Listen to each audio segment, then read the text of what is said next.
cũng coi như là niệm Phật pháp, mà cũng là ngày 17 tháng 5 thì cũng có di trưởng tại Phật giáo Việt Nam có giải ý thỉnh tôi đến để trao đổi với quý vị về vấn đề pháp môn tịnh độ.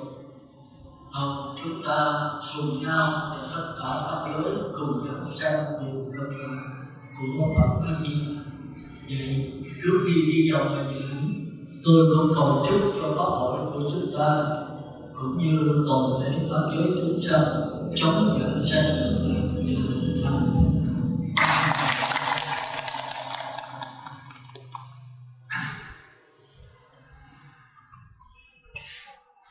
Thì chúng ta nên nhớ pháp môn tịnh độ thì nó vô lượng vô biên và nó là một môn hy hữu trong cái thời mạt Pháp này. Nếu mà ai sống nhiều khoa học hoặc là các tôn giáo bạn hoặc là những pháp môn khác thì rất khó hiểu pháp môn tịnh độ, vì tất cả pháp môn của Đức Phật Thích Ca thì đa số là từ chỉ có mình tịnh độ là một định nhà pháp còn cái pháp là điều thịnh là mà được biết tuệ thì sanh về cõi trời, tức là khi gặp cái trời là cái bậc nhân quả chu kỳ. Mà nếu được biết tuệ mà phát tâm cầu vào cái Di Đà tiếp nhận đúng theo 48 lời nguyện của Pháp Hạnh Tỳ Kheo, tức là tiền thân của Phật A Di Đà, thì sẽ thành công có thể phát triển của pháp môn. Chưa thấy tử sĩ Đạt Ta ra đời thì trong chúng tôi là chúng tôi thấy cái con cái không phải là mà chúng ta là của người chúng ta. Đức Phật sanh ra thấy tử sĩ Đạt Ta thấy cái nhà cái chết, cái đó ai cũng thấy, và thấy tử trong con không hề thấy nó vô cùng bất hết. Trong con thì đầy đủ điện rồi đẹp con ngoan nhan xanh lắm đó ăn uống đầy đủ mà thái tử ra một xinh xắn người sao mình để chưa để mà khi đi ra bán của thằng thái tử thấy người già người bệnh và người chết mà ngài đã bị gặp nhau mà đã biết nhau những vấn đề là cũng chết thì sao cả nói thái tử còn không biết thật đâu. Tuổi trẻ quá rồi thì thái tử cũng già rồi, thái tử cũng bệnh rồi, thái tử cũng chết. Trong thoáng mắt ngây thơ là thoáng đẩy đà, tay lòng tay đế đế xưa chân, da nhang tóc bạc rồi khăn rụng, đám cúng cầu an đám ấm hoa, người đời có 28 triệu tuổi, 7428 xong trước thì chúng ta thấy có mắt ngây thơ, có đẩy đà đứa bé vừa sanh ra 1-2 tuổi thì hồng hồng trước đến mỗi ngày nào chưa biết cái chi 15 năm thành phố ở đây mà mấy anh phải hỏi mình sẽ không định chạy rồi đầu rồi cái kia 15 năm là 18 thua chiếc được 18 đến xương vậy nó đời mau lắm. Thì nhất là bây giờ cái vô thường cái chết chọn lại mau. Hồi xưa các bệnh quản đất bây giờ chắc rồi máu cơ tim thì một bị cái không đúng là hồi xưa rất là phải có nhưng mà trong là cái gì hồi xưa không khí rất tốt, chúng ta không có quá chất, còn bây giờ ô nhiễm không khí, ô nhiễm môi trường, ô nhiễm đủ thứ hết. Nên là chúng ta cũng có được đâu. Chúng ta đi có là con người được 100 năm sâu thành ra chúng ta thấy có mắt ngây thơ, có cái là nước rồi khai hồng cái về cái xương quan 18 tuổi để làm cái thì 19 tuổi là 20 tuổi là 2 đứa con. Nếu khai hồng thì cái bầu đứa bé mà 2 tháng mà phải nhỏ thì 2 tháng rồi có một cái kế sinh ra rồi làm xuống có cháu, con có cháu rồi ra nhang tóc lại, rồi cắt rồi lần nhà đi tìm ra nhang tóc thì cắt rồi cái răng của chúng tôi không còn cái nào, rồi đó cũng còn ăn đó không phải em vô chưa cây sư còn ăn cho mẹ con nhiều quá, cái việc mình bảo cho ăn tốt không phải gì tôi đầu tiên sư ơi mẹ con nhờ sư cầu xin cho mẹ con đấy rồi không có bao nhiêu rồi có bắt tay mình có thể là đã cũng không ăn bây giờ cái khác để là sống rồi nhưng mà có sống không có tất cả này bán cho tất cả chúng ta một cái linh hồn tu luyện chúng ta phải cái người sanh người già người bệnh người chết là không phải nhất là cái đơn đợi cái đạo vô nhà tu tiên vô nhà tu tập vô là những người già thì sao hơn một người nào nghĩ tới cái đạo là mình không có đâu ông già thì vẫn không phải chịu chết nếu mà đôi nghĩ không có được nó làm tham đôi tiếng tiền lo đất là con ở trong cái lo cháu họ lo cho cái đau đớn của con mình chúng nó rất là thật hơn những cái sống hơn họ rất thông cảm cái sự chết thật của nó. Tôi đến đây để nhìn cái sống chết có cái tốt trong một cái sắc thân chết này có một cái không chết thì cái đó chính là điều tôi đi cái quá kỳ rồi này nó bằng quá kỳ xuống cái xe đó lên trong cái thì cái trình độ tôi là có 7 khỏi bây giờ có 6 cái sau thì tôi đi học tức là tôi phải làm người ta con số 1 nói là tôi đi vô học tập thì tôi phải làm cái gì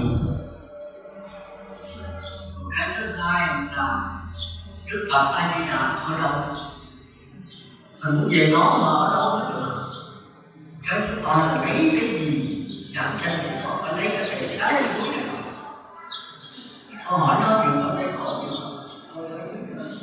thể xác tình đó là 4% cho hết rồi mới trên 4% còn cái việc có qua cái việc có người làm việc thành ra tôi chỉ tốn ngắn gọn việc có mấy tờ 8-9 tờ nhỏ xíu mà tốt nghiệp lâu lâu mình buồn mình đi đâu tôi phải đưa ra mình coi nó quyết định cho vấn đề lang thang du lịch chết của mình đừng gì đã sinh về được là quý vị sẽ thành của nó nói là sai tôi chịu tội là ai đọc cái cho chịu tội đó là cái nói là đó chỉ cần nhất niệm thôi mà nhiều đêm thì sẽ đi khỏi trời mà tôi không muốn gì khỏi trời thì tôi đang nghĩ lại như là với này giúp con về gió của chúng ta để giàu gió của tôi thành tương lai không có đang này thì khỏi trời là một bước hết bước về trên hết bước là sẽ thay đổi thay quả là gì không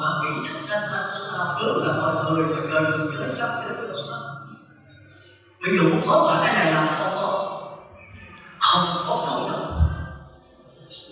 nếu quý vị không giàu mà mình phải đi làm để được quý vị chúng ta phải ngồi phải tự suy đọc ta ra nơi rồi chưa có đâu 6 ngày không giàu nhiều giàu không được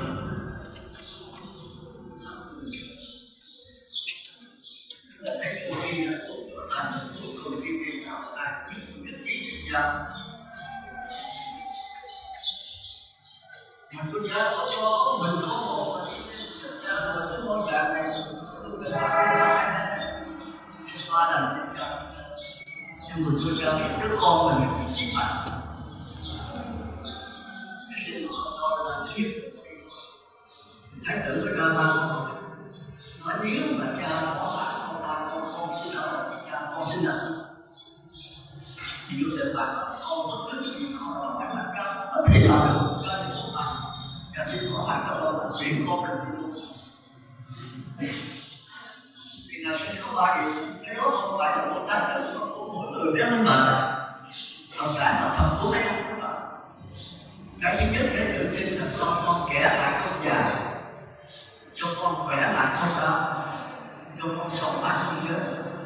Cái đó là cái ao của cái tập mà chúng ta ngồi hoặc là cái đó không phải là cái trong cái không phải là nằm chỗ nằm quyền nằm bên sức chỗ 15 hay 15 cho cái vấn đề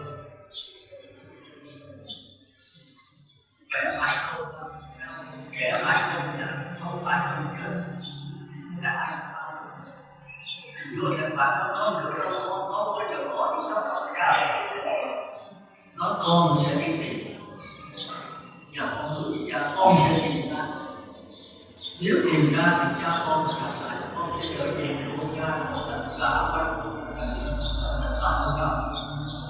còn nếu không thì cha con cái không cái sự chấm dứt chúng ta thấy là cuối cùng 500 thì họ sao rất khổ là thì họ đã thì họ sẽ mai không được những cái tốt bây giờ là ai sai ta thấy là video sự sức là chứng tỏ như là người rất phi phi tưởng tượng rất là chứng tỏ như là thì chứng tỏ là nó giống như vậy nhưng không phải. Như chúng ta thấy bây giờ cái một cái trái tam bây giờ nó làm bằng cái nông giống hình tương tự nhưng mà cách sao chúng ta thấy những cái hoa nhưng mà hoa bây giờ nó hoa hồng hoa huệ hoa phúc thật đẹp nó làm bằng cái nông gì thì không có ra tôi đi ra ngoài tôi vô để vào tôi thấy không đẹp quá nó mới nói với sư cô được kỳ không được kỳ này cả sư cô có nghĩa là sư làm sao mà được không trả vậy thì tôi lại đâu có vẽ cái nghĩa không làm được biết đâu có cái gì môn này là tôi nhìn tôi không biết nó khó khăn đó thì có nhiều vẽ cái nhắc nó mà nó lại rồi thì nó là một cái vẽ nó có tại cái đó bây giờ biết mà mình không cái cam cái xoài cái chân nó là nó không phải cái đó thì xoài đi được cái vũ trụ này không ngờ bây giờ cái gì cũng đã vì có chân tiền cả cái lỗ mũi cả con mắt cả cái cả mình cả cái gì cả cái tôi là cái chỗ mà bây giờ tôi thở tôi biết tiền rồi nên tôi không biết xài máy cả bây giờ cái điện thoại di động gì thì đưa mắt tôi không có biết không điện thoại bàn tôi cũng chẳng có cái đó tôi chẳng có nhưng mà có tôi thì tôi thế mà tôi đi sâu rồi đi sâu tôi rất rảnh đúng rảnh là rảnh lắm bận là tôi không có làm trách nhiệm gì để tôi muốn đi đâu là tôi đi thôi còn tôi về rồi tôi đi làm mãi cho tôi đưa các bạn không làm là tôi không làm có làm cái chức dân này kia là tôi ngồi tôi đi là có nhân viên tôi dạy còn nếu mà tôi không rảnh thì thôi không phải nói gì nó phải nó phát thì nó mất mình đi nó ngã này nó khó lắm thành ra có bạn tự muốn cút cho chiếc xe hơi chết chỗ thì nó xe mới gì nữa mà nó hồi luôn thôi thì tôi đi đâu đó bạn tự có xe không có thôi cái từng ngày nó chứ mà cứ gặp luôn ở chỗ nào cảnh đi cho pháp tôi đi hết nhưng phải lo đi về cho tôi có xe đi về còn tôi là tôi có gặp còn cái đó là chuyện phải quá rồi có xe rồi cái gì tôi nên dùng mà nó như có cái tôi có xe nữa mình đi xe ông ta là tôi không đi đâu ông ta ai đạt nó mất tôi nằm chỗ ở đây cái gọi thì thấy là vấn đề sống chết là rất quan trọng tôi là người phải câu hỏi cái gì nào có ấy thì thấy tôi sao coi trước tôi chắc chắn cái đó cũng là 7-80 lần á cái gì nó làm với nó không có cái tha thứ thì câu thứ nhất đó là mình ghi cái phần trách nhiệm phần để làm cái mục đích của mình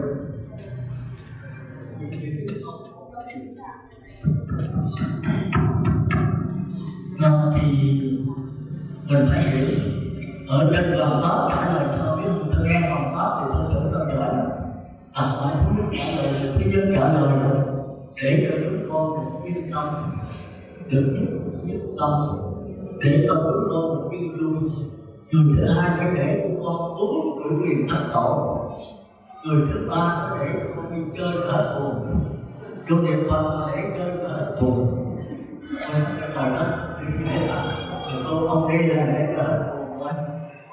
4 năm người đó không người nào nữa hết. Nói trời ơi, đi Phật thất là như vậy. Câu hỏi đầu nữa là câu hỏi quan trọng. Người ta hỏi là đi Phật thất là cái gì?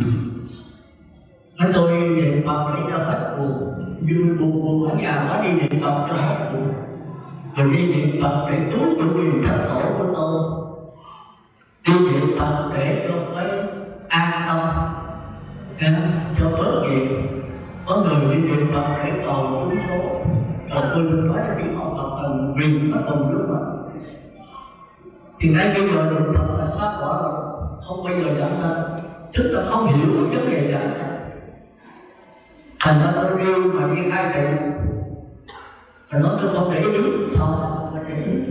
Cái người mình nói đó mà không được gì đấy để giảm sanh, họ không chịu chết. Nó bữa nay mà mình nhiều quá rồi. Ở nhà không cho biết, tôi nói thẳng với bà là Việt Nam đi rất là tương tư, họ không chết rồi nó không sống. Nhưng mà có cái không chết. Bây giờ bài giảng sanh thì hỏi thật ai đi đàn nhá. Họ nói đừng có nói tới cái chết với tôi nữa. Tôi sợ chết đâu. Nhất định phải nói chết là không chấp nhận chết.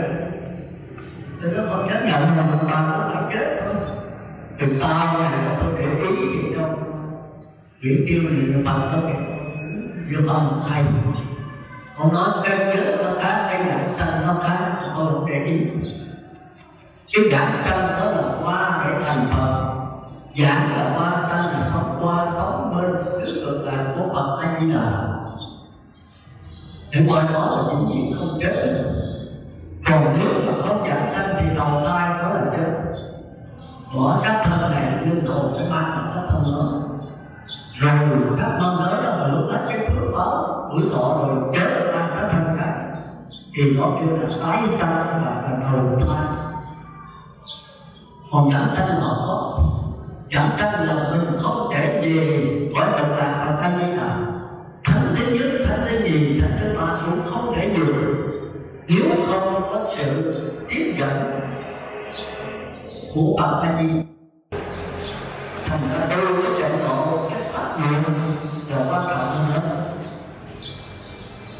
Chúng ta thấy ở ngoài chúng ta thấy đạo Phật là giới, là định, là tuệ. Thì cái đó qua trận ngộ cũng vậy, nhưng mà sửa lại giới đó là hành, tịnh đó là định, đó là đúng, còn tuệ đó là người. Thành ra ở định đó là phải đề ý nguyện giảng sanh. Nắm cái nguyện để giảng sanh mà không phát nguyện là không có được điều. Bây giờ tới cho tập nguyện là gì nữa để mà mới thấy. Thành ra câu thứ nhất là từ để hiểu lầm là tu tụng niệm Phật để làm cái gì. Câu thứ hai là còn hiểu lầm là xứ cực lạc của Phật A Di Đà ở đâu. Thì thường ở Tây Phương mà tôi định nghĩa mặt trời lặn thì có người nói mặt trời lặn như vậy ở Mỹ, bên mình lặn thì ở Mỹ mặt trời mọc. Vì hai bên cách nhau tới mọi yêu cầu. Như vậy thì hai người cùng cách một lượng, người ở Mỹ, người ở Việt Nam thì người nào giảng sanh. Nếu về hướng Tây ở Việt Nam thì ở Mỹ là hướng Đông thì người Mỹ không giảng sanh. Thì cái này tôi giảng xong, bởi vì phải nói cho rõ. Không được rõ tôi đã nói là nó dễ tu, dễ chứng, dễ lắm. Nhưng khó hiểu. Đức Phật A Di Đà mỗi lòng phát ái khắp trời, nói ra những pháp trong đời khó tin. Cho nên chúng ta phải hiểu. Rồi cái câu thứ ba là lấy cái gì giảng sanh về xứ cực lạc. Câu này là càng ngày càng khó. Thì quý vị đâu có biết cái gì. Quý vị nói niệm Phật, tôi hỏi niệm Phật bằng cái gì? Nói đại sư con niệm Phật bằng miệng. Thế là không giảng sanh. Đó là cái sai lầm rất lớn của người tu tịnh độ. Vì cho mấy bà thấy bằng các bà chưa thấy bằng mắt, nghe bằng thì nghe bằng lỗ tai, nói bằng cái gì bằng cái miệng, niệm Phật bằng miệng, yêu bằng chân. Người Phật tử mà trả lời như vậy là bị Phật khóc, không giảm sanh. Niệm Phật là niệm bằng miệng thì chết rồi. Mấy cái này chúng ta lần lượt chúng ta giải thích, hôm nay tôi giải thích một cái thôi, còn mấy cái này lần lượt cái gì lớn ở đây thường thường ở đây thì sung sướng rồi đó.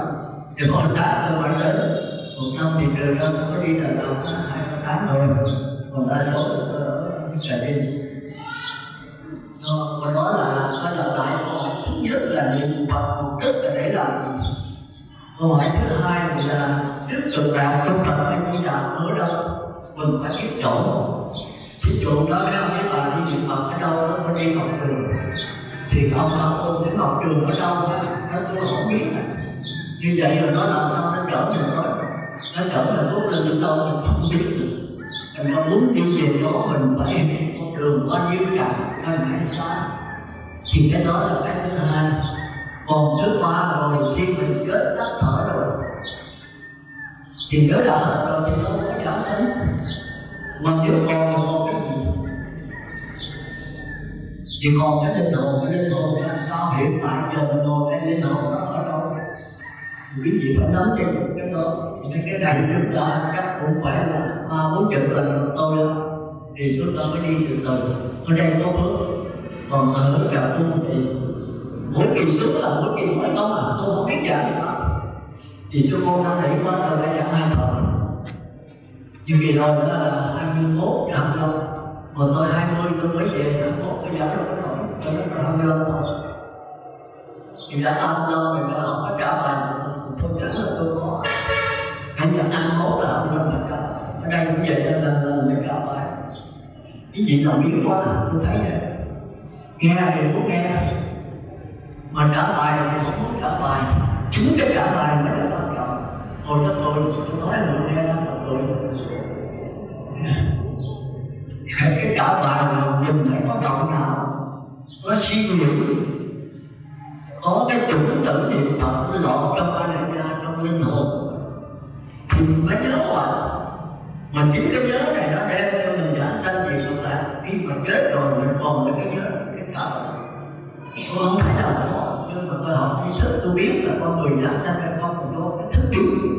Cả vũ trụ này là thức biết không? Rồi bây giờ nếu họ dung tập cái chủ tử vào trong thức của em và thì khi chết là ai cứu rồi. Chỉ có những chủ tử trả bài này nó còn lại khi mình chết cái linh hồn tách khỏi thể xác rồi giờ đi mình đâu. Thì cái ai lại ra mình nghe Pháp nói xưa nói gì cực lạc Phật trong ấy là mà cực lạc Phật đi là mới đâu. Thì xưa đã nói nó Phật trùng hay vũ trụ nó không có phương hướng, nó là vô lượng vô biên. Nhưng mà mình không nhận được cái đó, nhận được cái đó thì mình khỏi cần một cái gì cả tiếp dẫn mình gì. Thành ra mình phải tập trung nhất niệm để cảm ai như là cái hiện tượng. Mà cảm thì phải có phương hướng. Đây là tôi nói sơ cái thật sự phải tập cái Di Đà là nó cùng thấp. Thành ra khi chết mà mình niệm Phật cái Di Đà nó thì qua tay rửa tay là thật. Cái chết tụi ta hiện ra có một có không gian thì có thế hệ của giải nghiên khác. Nhưng bây giờ mình không nhiều nữa, thấm nhập lưu nhất dẫn lai tốt lai không nhiều. Nhưng mà người Phật nhân mà nhất niệm trước khi chết nhớ Phật, nghĩ Phật, tưởng Phật, cái Di Đà hiện ra lập tức là mình tiếp nhận cái nhớ này rồi. Bất lai càng chỉ đó Tây Phương nhất lúc Di Đà vô hiện niệm một câu niệm Phật là nhớ Phật, nghĩ Phật, tưởng Phật rồi tắt thở rồi Phật Di Đà hiện ra niệm Phật tức là Tây Phương niệm cảm sanh rồi. Cái đó rất khó hiểu. Nhưng mà nếu mình hiểu tri thức rồi thì nó dễ nói, nó không có gì khó. Nhưng mà nó khó là cái thế giới sát na và thế giới chu kỳ. Nếu quý vị hiểu được thế giới sát na là quý vị qua thắng thế giới thì cái đó tôi cũng giải như mà phải từ từ đây ra nên nó khó. Chỉ có ở Trà Vinh có mấy ông Phật tử là nam với nữ mấy 20 người hiểu đâu có lát. Tôi lên đến đâu của 19 này tôi lên đâu cả. Giảng là tăng đi không, tử được. Không nắm được, không nắm được. Còn không nắm được thì không tính đến cái trình độ được. Thế giới trình độ là thế giới sát na. Nghĩa là khi Phật Anh Đà hiện ra tiếp dẫn nếu mình thấy được đó. Mình nên là chụp cái chân này không đúng. Ngài không phải là có người mà xuất thực, mà là có người mà cầu quá. Còn khi Ngài hiện ra trên không gian thì rồi dưới này là không có. Chúng ta ngồi đây, chúng ta ngồi nó cứ gặp có hết lại khi Ngài hiện trên này rồi thì là không có.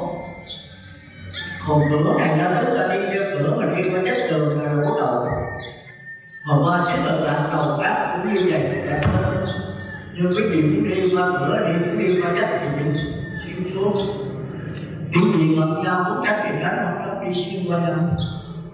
Có cây cổ thụ ở đó muốn tránh cây thì tránh, không tránh đi qua cây luôn. Thì nghe nói như nó chết. Nhưng mà cái thế giới thật sự thế giới này nó lửa chơi lửa dầu thì quý vị phải niệm Phật cho nhiều, ngồi thiền cho lâu thì quý vị sẽ cảm được thế giới đó. Cái đó là cảm trực giác. Mà muốn cảm trực giác thì quý vị phải giữ giới cho kỹ. Quý vị niệm Phật hết từ 1 đến 10 niệm Phật thoại. Và khi nó nhập tâm rồi cái niệm Phật tự nó thành ra thì gặp tôi là thực hiện ý thức là chỉ cần quý vị nhận được thế giới đó. Nhận thôi chứ còn không có thể giải thích gì nữa. Cũng như tôi nói, cũng như cái dòng nước vậy. Cái linh hồn chúng ta giống như cái dòng nước nó trôi chảy. Rồi gió phong tham sân si dinh dục lợi hại tình si, cái gió này nó làm cho cái dòng nước này nổi sống sát thân, sống nhà cửa, sống trâu bò heo chó, sống người qua. Điều đưa vào cái dòng nước mà phát hiện thì sống này có hình có chứa cả. Nhưng mà tất cả đều đưa vào cái linh hồn, cái dòng nước linh hồn để phát hiện. Thì tôi hỏi các bạn chứ cái dòng nước linh hồn với cái xác thân sống của mình là một hay là hai? Là thấy cái thực tế hiện tại không trả lời. Cái dòng nước linh hồn đã trôi chảy. Chúng ta xuống dưới sông chúng ta nhìn ra cái ngoài biển thì rõ. Theo cái dòng nước biển đang chảy trôi nhưng là không có sóng. Và bây giờ bỏ tới gió thổi nào thì cái gió này làm cho cái dòng nước biển lên hồn nổi lên những cái đường sống. Sống con chó, sống con trâu, sống con Phật, sống của tôi giống hình tôi đi hình của tôi. Thì tôi hỏi mấy người lớn cái sống người ta sống cho mình đó, với cái dòng nước linh hồn đó là một hay là hai? Chúng ta thấy là nó khó chịu. Nếu chúng ta hiểu được cái dòng nước linh hồn là chúng ta hiểu được cảnh ngộ, còn không là không hiểu được. Thì tôi thường cho ví dụ là bây giờ ví dụ cái vị lấy cái hình chụp còn 3 tuổi. Nói thật xưa đứa bé này là con hồi lúc 3 tuổi.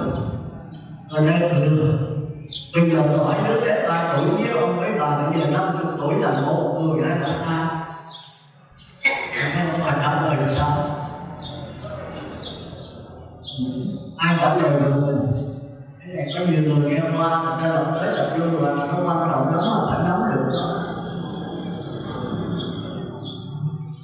Ai trả lời được? Quen nhiều quá mới trả lời được vậy. Cô này nè, đi nghe thì nó trả lời được vậy, cô thì trả lời. Thời trả lời là mấy gái không có tập trả lời. Thế tập xưa cô chưa biết nói, mới lớn mà chưa biết nói. Cái tập nói chứ, cô trả lời được. Hôm nay tôi chịu đó, tôi trả lời cho mình có cái số chữ tử mở ra. Kính thưa mà cái hình mà đứa bé 3 tuổi với cái hình Với cô tuổi là 2 người chứ không phải 1 người. Tại vì cái linh hồn trẻ thì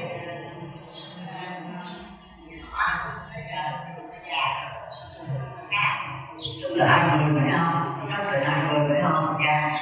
Có tội đồng ý không? Tôi nói đứa bé 3 tuổi với cổ bây giờ là 2 người. Hiểu không? Hiểu không? Nếu là một người thì lấy cái áo của đứa bé 3 tuổi đem cho cô mặc. Bây giờ là một người lấy đôi dép của đứa bé 3 tuổi cho cô đi. Một người bây giờ cô về cô cởi áo ra chút xíu cô đi cô mặc lại. Bây giờ cái áo và đôi dép của đứa bé 3 tuổi còn tới bây giờ cô sẽ cất bây giờ cho ra mặt rồi. Một người phải không? Rồi tôi nói là 2-3 tuổi là từ năm nay rồi. Vì nó đứa bé này nó còn mũi lò thò đây cái áo nó có một phút 1 tới 2 tôi bây giờ phút 6 tới 7. Làm sao mà lấy cái áo đứa bé 3 tuổi là nó mặc vô? 2 người một cái linh hồn. 2 người một cái linh hồn. Nói vậy rồi cho cần tốt đây đi. Chưa rồi. Ai mà phải không? Nhưng mà một tên hồn phải không? Bây giờ cho tôi biết tên hồn là sao? Tên hồn của cô tôi nghe hỏi. Tên hồn với thể xác cô nó khác nhau làm sao?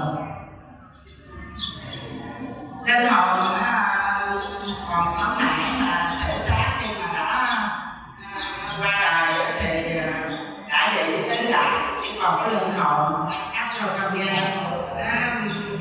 mạnh hay dưới nhận thức của linh hồn nó xa. Bây giờ thì làm sao con nhận được tên hồn? Bây giờ ví dụ con nhận bằng có được con làm sao biết được là có linh hồn? Cái này quan trọng lắm là quý vị không nắm được là không nhận xác. Không dễ đâu. Nhưng tôi trả lời làm sao tôi trả lời cho rõ ràng cái thể xác cái linh hồn nó không phải một, nó không phải hai. Không có là bài lời nói thì nó không đồng ý.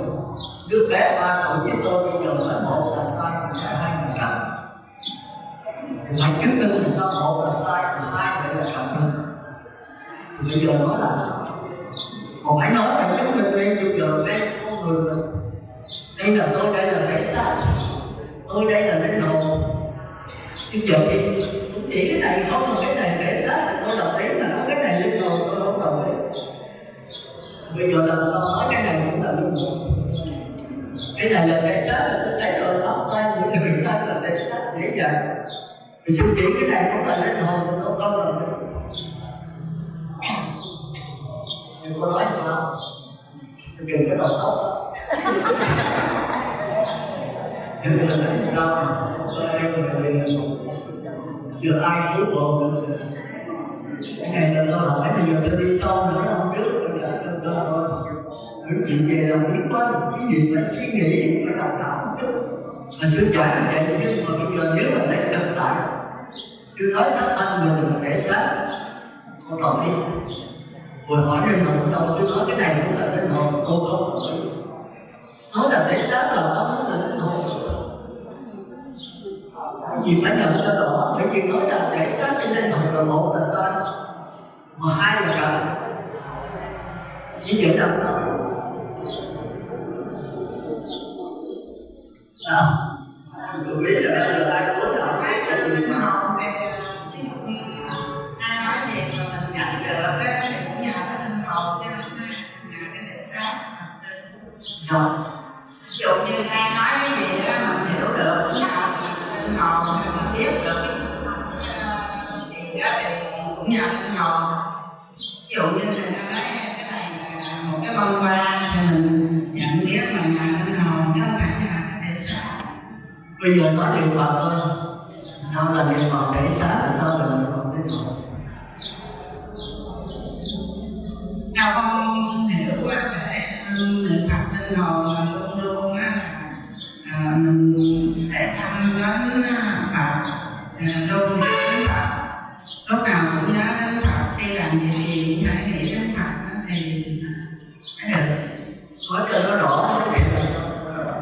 giờ niệm Phật có niệm Nam Mô Di Đà Phật, bây giờ niệm như thế nào là niệm thể xác, niệm như thế nào là niệm linh hồn. Còn thì phải giờ cái đó thì có dễ thôi. Rồi biết có biết con đưa biết con, tôi cảm thấy là niệm chơi suy nghĩ chết. Bây giờ nó niệm Nam Mô Di Đà Phật, mà làm sao phải là niệm thể xác, làm sao là niệm linh hồn. Thì ngay cái câu Nam Mô Di Đà Phật có niệm thể xác mà có một linh hồn. Mà nếu quý vị nhận cái niệm thể xác thì quý vị tiếp tục lan cái hồi sống cảm thức. Còn ngay trong câu Nam Mô Di Đà Phật mà quý vị niệm bằng linh hồn thì Phật A Di Đà nó trích dẫn liền. Quá dễ rồi, cho nên là nhiều lần để cho quý vị suy nghĩ một chút và làm việc quá. Cái này tôi giảng có nhiều người nghe nhiều lần. Câu này tôi đánh chuông thì hay lắm. Đánh chuông để cảnh tỉnh mình thì họ đánh cho họ là hai cái tay làm họ cho họ luôn là đẹp khó. Nhiều họ cháu ngồi trong. Bây giờ trả lời là cô niệm Nam Mô Di Đà Phật. Bây giờ niệm sao là niệm thể xác, niệm sao là niệm linh hồn. Đừng có cảm bắt họ không có quyền hỏi đó. Hay là tạo đầu hết rồi. Việt Nam thì đang nhìn khá tốt mấy cái vấn đề đó là có sự cô. Ai trả lời được thì nó về hay không được hiểu không? Cô Hạnh Sơn con xin bố dạy con. Khi thành linh hồn là khi niệm tới Phật, tưởng tới Phật thì gọi là linh hồn. Con Hạnh Sơn con xin bố dạy con. Khi nào mà linh hồn niệm Phật là nghĩ tới Phật, tưởng tới Phật gọi là linh hồn, còn mình niệm bằng miệng gọi là niệm thể xác. Không ạ? Con rằng có đây khi nào có niệm Nam Mô A Di Đà Phật mà niệm bằng miệng nhớ đến con nhớ tiền bạc nhớ niệm bằng thể xác. Còn bây giờ Nam Mô Di Đà Phật mà con nhớ Phật, nghĩ Phật, tưởng Phật, đó là tôi niệm bằng linh hồn. Bây giờ tôi niệm 4 chữ A Di Đà Phật mà tôi nhớ đến Phật A Di Đà, tưởng Phật Di Đà, đó là tôi niệm bằng con bằng linh hồn. Còn tôi niệm 4 chữ Di Đà tôi nhớ đến con, nhớ đến tiền bạc, đó là tôi niệm con, niệm linh hồn. Chính tôi nhớ nghĩ tưởng cái này là linh hồn, còn cái nguyện là thể xác, phải không? Bây giờ một ngày cái gì niệm có 1 tỷ câu Nam Mô Di Đà Phật, Nam Mô Di Đà Phật thành thích kịch. Mà cái tư tưởng luôn nghĩ đến con, nghĩ đến tiền bạc, nghĩ đến thương, đó là niệm bằng tiền chứ không có sao. Cũng này được, phải không? Bây giờ từ nay niệm Phật bằng miệng hay là bằng linh hồn? Bây giờ tôi về đây tôi dẫn pháp và luôn tôi nhớ Phật A Di Đà, nghĩ Phật A Di Đà, tưởng Phật A Di Đà, tôi phải niệm Phật không? Phải không? Đó là niệm Phật. Linh hồn có niệm không? Có niệm. Mà cái tâm, cái tư tưởng tôi luôn nhớ nghĩ tưởng. Còn bây giờ quý vị niệm Phật tía kia, còn quý vị mà hồi nghĩ tới con, còn nghĩ tiền bạc, hồi nghĩ tới ông cha, hồi nghĩ tới ngày mai hãy cho đi đóng tiền lương cho mấy đứa nhỏ, mấy gì phải niệm bằng linh hồn không? Mặc dù cái miệng quý vị chỉ Nam Mô A Di Đà Phật, Di Đà Phật hoài, nhưng mà vậy là phải niệm Phật bằng linh hồn không? Niệm bằng miệng, đó là cái má niệm Phật, chứ không phải quý vị niệm. Bây giờ niệm linh hồn với thể xác chưa? Nó kịp chưa? Chưa là cho mình được rồi thì cho rằng có tay. Kìm tới rồi lại tôi hỏi mà trả không được là coi chừng cái đầu tóc. Vậy là rõ chưa? Rõ không? Rõ cho mình là trước ở mọi người khác cái gì thì hỏi mấy người niệm Phật trả lời. Thấy vậy là hỏi 10 đó là 90 đó là sao? Hỏi là tới tới. Bởi mà nói niệm Phật bằng cái gì? Có nhiều người nói niệm Phật bằng linh hồn. Mà niệm Phật bằng linh hồn với bằng miệng nó khác nhau sao?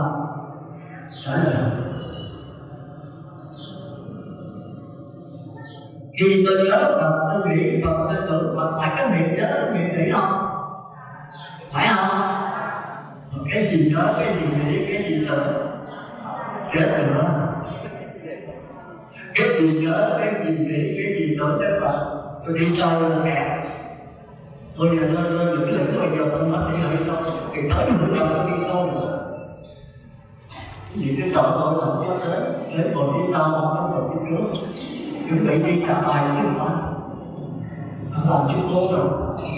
Nếu nhận ra những cái thuật lại là trở lại cái lỗ của các bạn. Tôi giả rất dễ hiểu. Tôi có gì nắm cái tốt. Tôi rất là phân biệt, rất là rộng. Thì tôi giả cái gì tôi giả rất rõ. Còn quý vị không giả sanh nữa là bởi vì tôi quý vị còn lại tôi ngồi tôi nói đến từng bạn. Chính người nào mà tôi trở lại cái tôi nhận trước. Hiểu không? Vậy là khi tôi nhớ Phật, nghĩ Phật, tưởng Phật, thì cái gì nhớ, cái gì nghĩ, cái gì tưởng phải cái miệng không? Không biết cái gì? Cái linh hồn, phải không? Và làm sao mình biết linh hồn? Nó phát hiện ở đâu? Cô này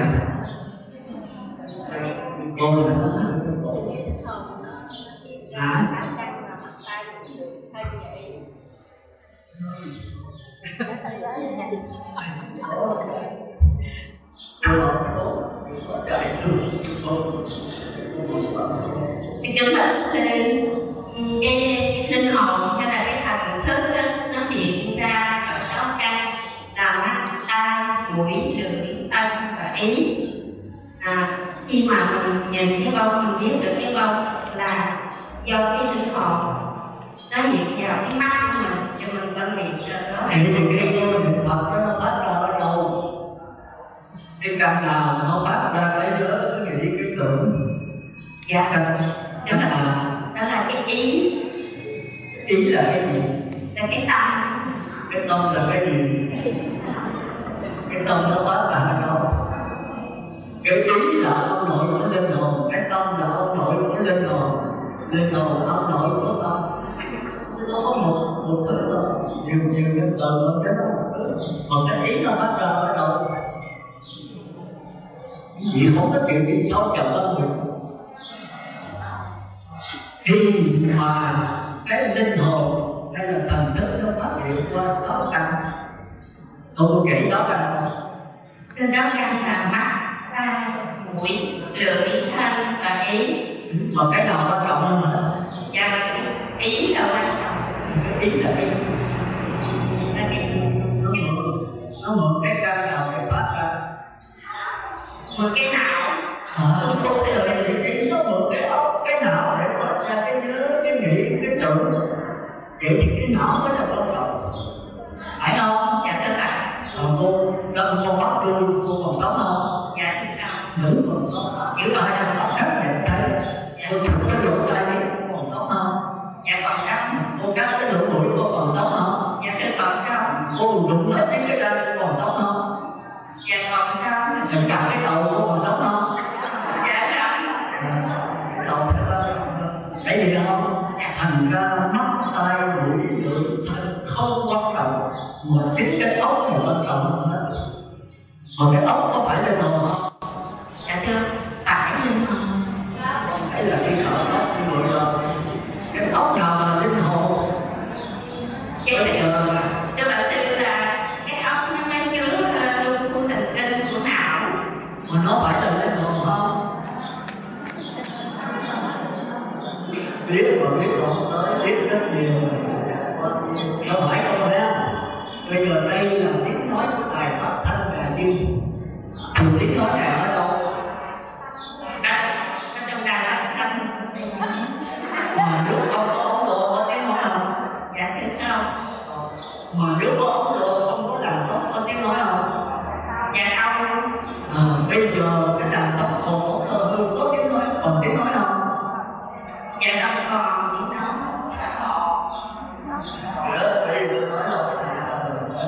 Bây giờ tôi hỏi lại, cái làn sóng còn ống độ hư còn tiếng nói không? Dạ Làn sóng còn không?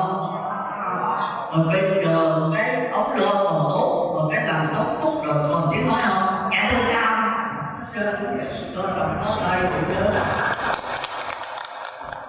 tôi phải chọn chút nữa, không nói gì. Rồi tôi hỏi tới nơi này. thì thôi nếu mà quyết định thì quý vị nên nhớ nha, cái ốc của mình đó chính là cái ốc lo, còn cái làn sóng chính là linh hồn. Cái làn sóng linh hồn nó mượn cái ốc lo để phát ra cái nhớ, cái nghĩ, cái tưởng, chứ không phải cái ốc của ốc lo nhớ nghĩ tưởng. Ốc lo không có được phát ra tiếng nói, ốc lo là cái cơ quan phát ra tiếng nói. Thì tiếng nói là cái linh hồn quan trọng hơn, giống như cái bóng đèn nhiều vô nó phát ra ánh sáng. Thì ví dụ nó ánh sáng là lòng của bóng đèn, đúng không? Gật đầu cũng được. Mới đó mà bây giờ nó gật đầu, ánh sáng lại của bóng đèn không? Ánh sáng của cái gì? Cuối cùng thì nếu bóng đèn đứt mà đường điện còn ánh sáng không? Còn cái vua bóng đèn cắt rồi nhẹ. Còn nếu cái đường điện cút rồi còn ánh sáng không? Chỉ kim trong bóng đèn nó có ánh sáng. Như vậy cái bóng đèn quan trọng hay là đường điện quan trọng? Vậy cái ốc quan trọng hay là linh hồn quan trọng? Nhớ không? Còn con mắt tay mũi lưỡi chỗ phát hiện của cảm giác của linh hồn, chứ không phải tư tưởng. Cảm giác nó phải đưa lên trên ốc mới bắt đầu cái linh hồn nó mượn cái ốc để phát ra cái sự phân biệt. Còn con mắt tay mũi lưỡi chỉ cần lấy cái đó rồi phát ra cái cảm giác dễ chịu hay khó chịu. Nhưng mà tại sao dễ chịu, tại sao khó chịu thì phải cái linh hồn nó trả lời, muốn trả lời nó phải mượn cái ốc để trả lời. Hiểu không? Hiểu không? Hiểu ở trên là bắt tay lên. Bây giờ hiểu là thì ai mà hỏi cái cô này nó hỏi một cười mà cô đã nói ra sao, cô chị cô đó đọc lại được không? Đọc lại cho tôi nói nè. Mắt tay mũi lưỡi là chỗ phát hiện cảm giác chứ không phải chỗ phát hiện của linh hồn. Chúng cái óc nó linh hồn phải mượn nó để phát ra cái phân biệt, cái nhớ, cái nghĩ, cái tưởng. Vậy thì nhớ nghĩ tưởng là trực tiếp với linh hồn nhiều hơn. Còn tất cả cảm giác dễ chịu khó chịu phải đưa lên trên óc thì óc mới bắt đầu nhớ ý tưởng được. Thành ra khi cái niệm Phật đó thì phải đưa lên trên óc. Tôi nghe cái tiếng niệm Phật tôi thích quá, nhưng tại sao tôi thích thì nó đưa lên trên óc thì cái tư tưởng mượn cái đó mới chìm hết trong tiếng niệm Phật, mới nhớ cái Phật, nghĩ cái Phật, tưởng cái Phật. Còn một khi mà con cái mà nhớ tới cha mẹ, nhớ tới ông bà rồi thì không có ông bà nào bỏ được hết. Muốn gì nào thì ngài phải hiểu đó. Chúng ta để ý khi mà đứa bé mà bị té giỏi hay là bị cái bụng khóc là người mẹ có thể bỏ được không? Có khi nó bụng nó suốt đêm rồi mẹ thức suốt đêm. Đó là tình người đó. Còn cái này là tình Phật gấp trăm triệu lần. Thành ra quý vị thấy nó có một cái đó rất hay. Chỉ cần quý vị nhớ Phật, nghĩ Phật, tưởng Phật. Mà quý vị tưởng đâu là con mắt, cái miệng nhớ, miệng nghĩ, tưởng mình sao là nhớ nghĩ được. Mà chính là cái óc, quý vị cho cái óc thì là sai rồi. Mà phải nói là linh hồn. Linh hồn giống như là sống, giống như luồng điện nó mượn cái óc để nó nhớ Phật, nghĩ Phật, tưởng Phật. Thì cái linh hồn mới là quan trọng, còn cái óc là cái cơ quan tốt. Như vậy khi mình chết rồi thì cái óc còn không? Còn không? Còn không? Trả lời rất mạnh rồi. Còn không? Còn khi mình chết thì linh hồn còn không? Nó ở đâu? Nó ở đâu? Khi mà chết cái đường điện mà nó ở đâu? Ở trên không gian. Rồi khi chạy máy đèn đủ điều kiện rồi thì nó phát hiện nó sẽ cháy điện. Rồi bây giờ kiếm cái bóng đèn vô thì nó đủ điều kiện nó phát ra ánh sáng. Khi bóng đèn đứt rồi mà cái đường điện còn nó vẫn nằm trong dây rồi hút luôn cái đèn rồi thì nó trở về không cháy. Nếu không trở về công danh, tại sao cả mấy này đâu có được? Phải không? Mà cái gì không thấy đó đâu. Nếu cái gì thấy trên đầu nó cái gì muốn thấy cái gì phải niệm Phật đếm từ 1 tới 10. Niệm Phật hỏi đếm, hỏi cần niệm Phật nữa thì cái gì thôi. Có ai đi hỏi cần niệm Phật có tiếng niệm Phật không? Thì tôi giảng cái gì còn con hỏi vì nó là cái dòng nước, còn cái miệng, cái ốc đó là cái lượng sống. Thì cái lượng sống với cái dòng nước là một hay là khác? Cái lượng sống xác thân với cái dòng nước linh hồn là một hay là khác?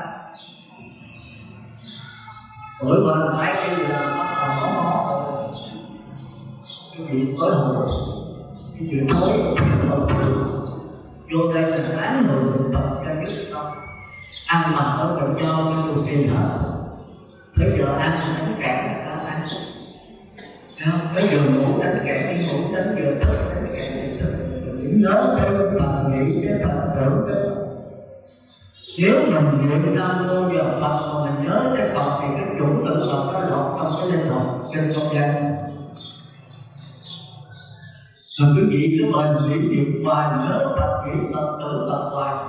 Nhưng mà nếu quý vị không niệm mà quý vị nhớ Phật nghĩ Phật cũng giống Phật khó à. Cái này cái người cao nó cái được. Cao được có Phật trước, được tốt. Thì khi nào mình niệm tới cao mình có thể là phải tâm niệm mình nhớ Phật nghĩ Phật tưởng Phật.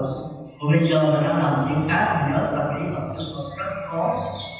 Thành ra cái miệng vừa niệm và cái tâm vừa niệm thì nó dễ hơn. Thành ra phải biết chỗ tránh là có cái bài niệm Phật và niệm theo người ta rồi mình đừng có nhớ gì đó, mình nhớ Phật nghĩ Phật tưởng. Mà khi nhớ vậy rồi thì cái một chủng tử niệm Phật nó lọt trong không gian, trong linh hồn của mình. Thì trong linh hồn của mình có vô số chủng tử ác, chủng tử thiện. Nhiều nghĩa rồi, cái linh hồn mình phải vô được vô đi. Linh hồn của quý vị đó, cái linh hồn của tôi với linh hồn của Phật bằng nhau. Nó cũng là một cái linh hồn, tức là cái dòng nước điện nó vô được vô. Nhưng mà sự thiện ác là sao? Là cái chủng tử thiện ác nhiều nghĩa ở trong linh hồn đó. Nó dưới hình thức căn được. Mình làm cái đó là tôi, là của tôi, là tự ngã của tôi thì chính cái ngày nữa hồi sinh. Còn nếu ngay những cái đường xấu sắc thọ tưởng là thì nhận được cái dòng nước. Đừng có dính mắt vào sắc thân, vào cảm giác, vào tư tưởng nữa thì ngay lúc cái dòng chính là không là gì đó. Chính cũng không chắc ra. Hiểu không? Cái có học hơn thôi là sớm nhiều tiền không phải được. Như vậy chúng ta nên nhớ đó là khi chúng ta niệm Phật mắt thấy hình tượng Phật thì cảm giác dễ gì luôn, có chuyện nổi lên thì cái cảm giác nó đưa lên trên đó thì cái tư tưởng là cái linh hồn mới bắt đầu nhớ Phật nghĩ Phật tưởng Phật chỉ vậy.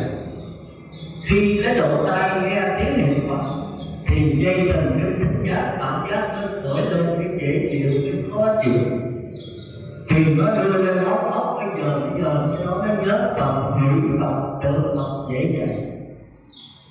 Khi cái độ mũi gửi mùi ngang trọng thôn tho thì mình đã học bên đầu trước rồi là thôn rất mấy tỷ lần như vậy.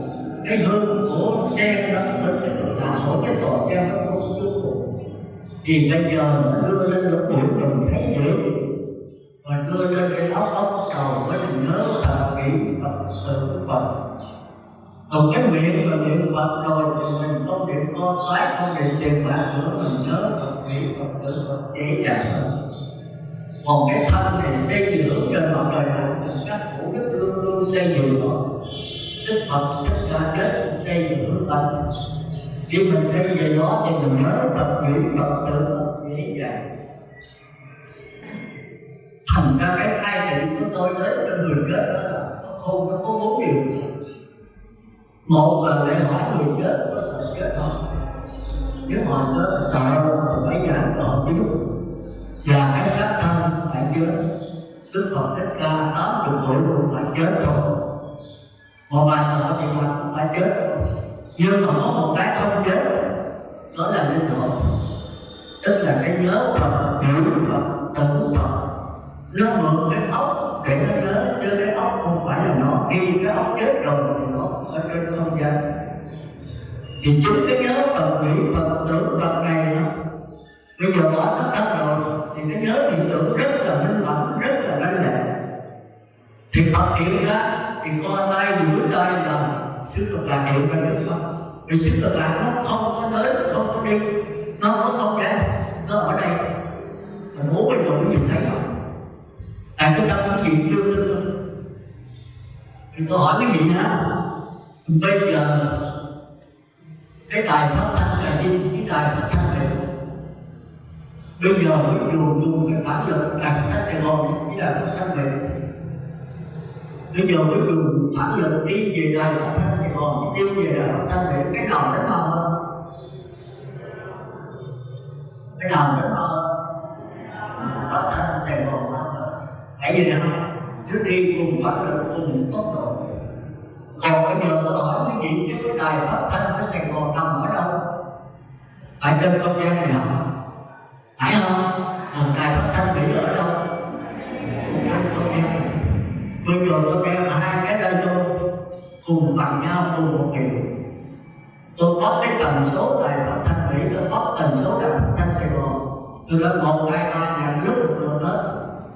Thì cái tiếng nói của đài Mỹ và Sài Gòn tiếng nói nào có trước? Một phải vậy không?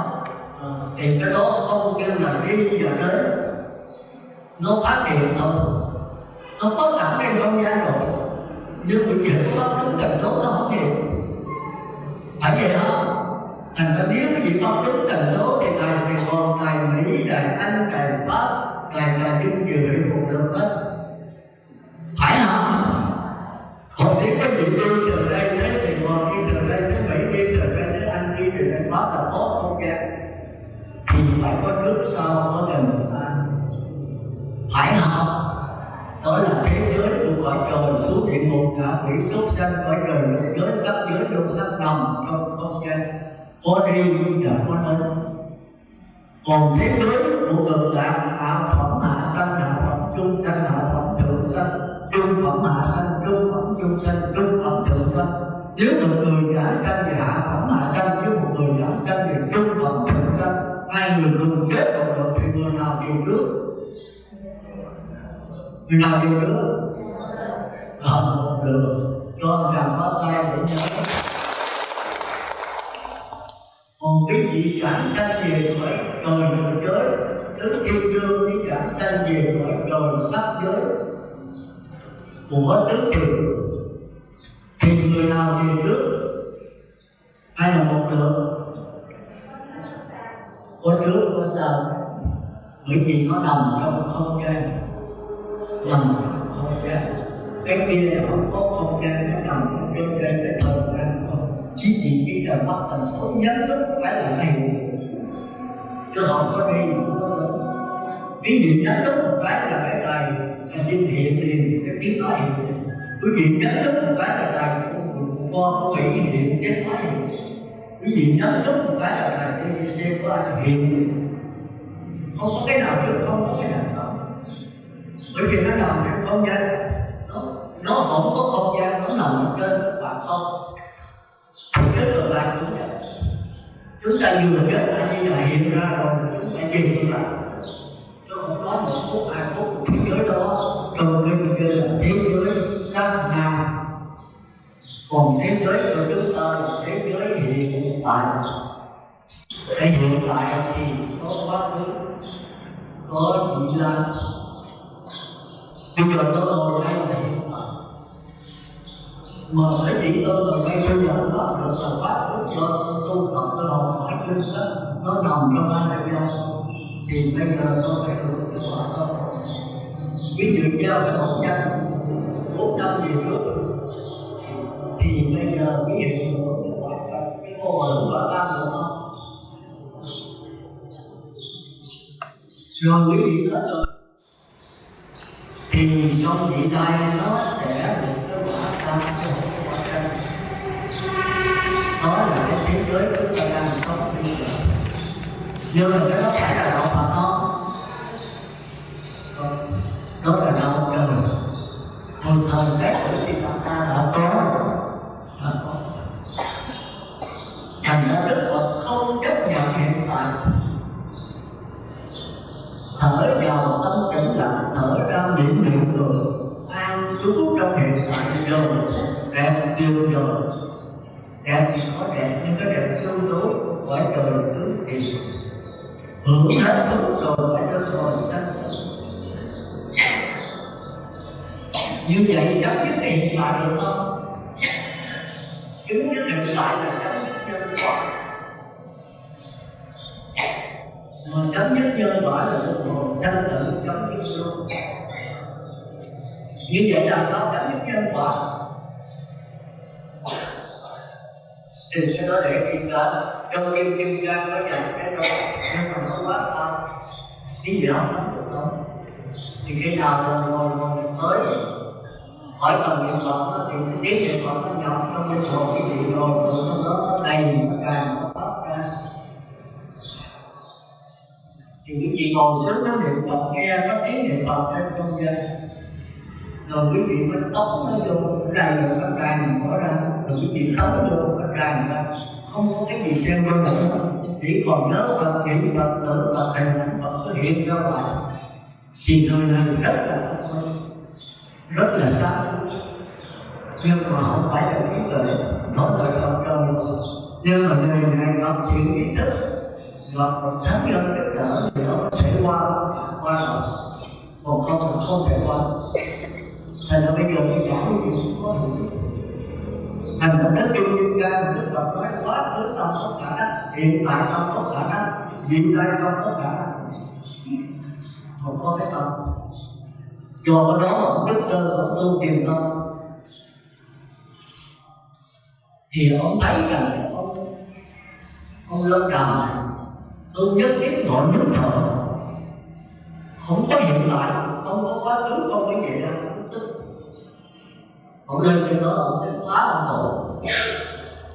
Thì lên lấy lửa truyền núi là các bạn là ông bắn quá, là để lửa tới lúc nào họ đâu có biết. Cái núi đó đâu, núi cái chuồng đốt trên đỉnh. Ông lên lửa truyền núi thấy quá ông quá. Vô hay là ơi, tôi nói quá là có cái gì đem ra. Có cà phê, điếu cái con, chiếu mại trai, ở đây tôi vô như vậy. Thì bà nói nó có đủ hết, trời không quá là có đủ hết. Nhưng mà hãy đức quả cái gì vậy? Nếu tôi quả một cái kinh kim cang lên để phá cái ông tổ sư Lâm nào. Ông nói tu ngay bây giờ là bằng cái bây giờ, ông nói đâu? Ông phá rồi, tôi lên cải chính rồi. Thì bà tôi nói, ông dữ lắm. Vậy tôi đạo đức ngồi xuống điện bà đi, giờ ra một thứ ra hết, mà hãy đức phải trả lời không phải tôi vào một cái. Người ta ngồi lại đức dùng cúng dùng đạo đức, ngồi lại đức trả lời không được, ngồi lại đức ra khỏi quán không ai gì hết. Thì ông Đức Sơn cũng rồi xem lại cũng trả hỏi cái gì tôi hỏi ông nhưng mà tôi nói cũng có được.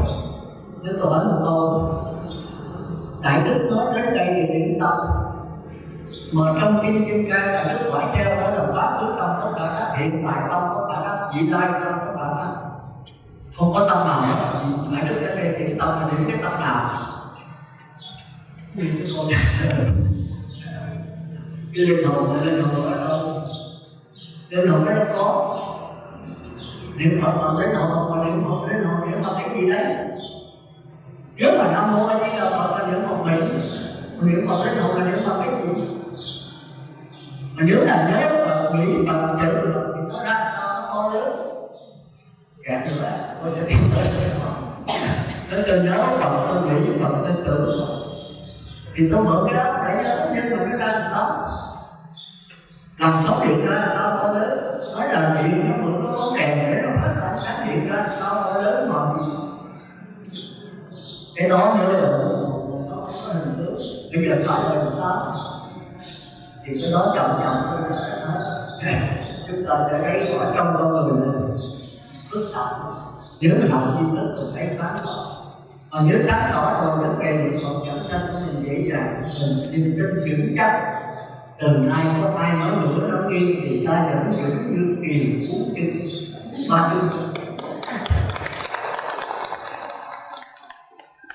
Tôi lớn rồi rất là để nói cái cốt lõi tôi biết, mà tôi chỉ xưng với chị thôi, năn nỉ với chị đâu phải làm chuyện với tôi khó rồi đó. Thì tới là trước khi tôi giảng và nói là tôi trở lại của còn không thì đem cái dao tạo ra trở lại xong thì rồi mình trở lại, không xong thì rồi còn cái mua luôn, chịu không? Nếu chịu rồi tôi tới nữa, mà không chịu thì sùng đi sùng quê tôi không tới nữa. Cái chuyện đó tôi đọc những bài trường ác này phải diễn chung những người làm trai trường nó bắt nó đâu hết trơn của trai hết mà không biết tới. Tôi mới nói bài cái gì qua nói trai này chẳng có lên tay cái gì đồng nhiên suy gầm mà vô phát trở này cái gì phải làm do cái chủ kỳ hết có nhà ăn ấy nó tới giờ một thì sau thì suy gầm mà nãy thì chẳng có nhiều chỗ mình chưa có thấu đáo. Mai mốt sư đã là mình thấu đáo hơn là mình có quyền hỏi sư có tiếng hỏi mà còn quý vị muốn hỏi là quý vị phải hiểu 50% quý vị mới đặt câu hỏi. Thành có tư chịu với câu hỏi. Ai mà bắt đầu hỏi cái đó là người có suy nghĩ mình hỏi cái không là câu hỏi tức là sư phản rồi chỗ này câu hỏi nhưng mà chỗ này tại sao hiểu tức là mình suy nghĩ rồi quý vị rất là lý cái chỗ quý vị thấy là tôi hỗ trợ về vấn đề câu hỏi không có ai hỏi rồi tôi phải hỏi tôi rồi tôi phải chính tôi trả lời cho tôi đọc lớn cho tôi mà trả lời đâu bây giờ mình không có thầy bây giờ là làm sao tôi tránh hả thầy có buồn thì tôi đặt nhiều câu hỏi tôi tránh hẳn luôn điều không ra nhưng mà Đức Phật có nói con cứ bỏ mãi đi cửa sẽ mở cái câu đó là tôi tới bây giờ tôi thấy hiểu tức là không phải lời con bỏ lại con đánh nằm với nó thì trong yên lặng thì cái anh là dân thức của con sẽ sáng tỏ, con sẽ thấy rõ hết. Hồi xưa ra cũng vậy thôi, tức là không có thật 49 ngày trước của Bồ Đề này đây này dù máu ta có khô xuống ta có nghẹn mà ta không tìm được cái sanh già mất chết, cái mất sanh mất tử mất đạo thì ta hiện là chết lại cái Bồ Đề này nhất không cứ vậy. Thì cuối cùng này có 49 ngày không ăn không uống không tiêu thì ngày này chìm đó trong cái câu là tại sao ai có già có bệnh có chết, có cái gì không già không bệnh không chết không. 49 ngày tới lại của 49 thì sao mai vừa nói lại là thấy được không là sao vậy. Bây giờ cái đó cũng đến như một người chúng ta Phật cả là của chúng ta cái đó không ai già ai được hết. Đức Phật chỉ là cái bản ví dụ mình là người bệnh Đức Phật phải bắt mặt tôi muốn thì nó con uống hả bệnh nha bỏ mặt bắt mặt đúng là con bệnh như này nó đóng quả này tôi phải uống chịu con rồi cái này là nó làm được thì bây giờ mình phải uống đấy tức là phải ngồi thẳng lên xin chịu cái con nó tự là cái niết bàn nó ở đâu nó không phải là các thân này mà bỏ các thân này ra thì nó không có như vậy là phải sanh giả từ đâu mà sanh ra rồi đi chết rồi trở về đâu. Câu hỏi này là mấy vị tiền xưa thường hay là tôi vị tiền ra một thì nguyên nhân của dạng sanh giả từ đâu đó và rồi sau khi chết rồi trở về đâu. Cái ngồi suy nghĩ hoài không ra thì nghe lời Đức Phật ngày này qua ngày khác ao thích như vậy mình tới là 3 năm rồi cũng không ra các thần thông nó không phải là chuyện vậy không phải như các mọi đời như vậy rồi sơ tiền cũng hỏi vì trước này còn bàn ghế không bàn trước hết tôi hỏi một câu là nguyên nhân của dạng gặp chúng sanh là nó từ đâu đến làm sao có gì gì đâu, chân lý như thế nào, đó là trong kinh câu này. Thì Ngọc Hoàng Thượng Đế ra cái trạng pháp sâu cái cho hỏi là tôi biết hết là tôi là chúa kể của tôi, tôi biết hết. Ngài hỏi là cái ai nói chút xíu mà tôi trả lời tôi là chúa kể của tôi rồi, tôi biết hết. Chú không kéo ra bài không nói tôi không biết đâu, nhưng tôi nói trước mặt đó là xấu. Đi lên khỏi đời sắc giới đó, thực hiện sắc giới đó, thì ngày xưa mới dùng cái thần thông của mình, cái thần thức của mình, cái đời sắc đọc ta trước pháp để hỏi là nguyên nhân của dạng đời chân từ không ra đến ở về chân lý gì thì nói ta biết hết tất cả, không có kể của các bạn. Hỏi là cứ ai cũng nói vậy rồi kéo ra ngoài đó nó tôi biết không, tôi không có đâu. Sau này cái hỏi tâm á thì có bạn mới trả lời được, các bạn còn không trả lời được nên phải cần tu sắc giới không trả lời. Bởi vì phải cần tu sắc giới còn nằm trong lưng, còn nằm trong sắc giới thì còn cần cái tốt là sống. Rồi hỏi bạn cái đâu là để tâm bạn ngày mai đi vào cái hội của mình. Vì thế bạn sau đó và trả lời sao? Giống như lúc ông nhập định, đó là chỗ trở về của tất cả chúng sanh là pháp thân. Và cũng đó như lúc ông xả thiền định, đó là chỗ sanh ra tất cả chúng sanh là pháp thân. Hiểu không? Mới hiểu không? Nếu mình không hiểu đời, mình vô cảm yêu là cái lời cảnh của nước không có một lượng sống nào, đó là chỗ trở về tất cả chúng sanh là không có.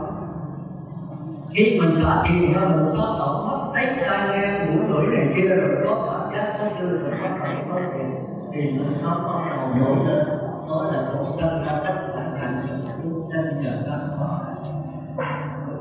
Thành ra nếu ông nhập thì tất nghe được tất cả trở về cái tinh thần để gặp được thì tất cả các sáu vị khi mà có được cái đó là sau khi chấm dứt rồi thì sống không còn chỉ còn cái đồng nước đó là thì tất cả các chúng sanh là trở về cái tinh thần. Nhưng mà ông tham sân si nổi lên rồi thì tham si phải làm cái gió bắt con làm cho cái dòng nước lên rồi thì dòng nước lên rồi thì gió đó thành ra khi ông thấy là bạn tham si rồi sao những cái phải làm cái đó thì đó là nhập, đó là trở về với tất cả chúng sanh là hiểu không?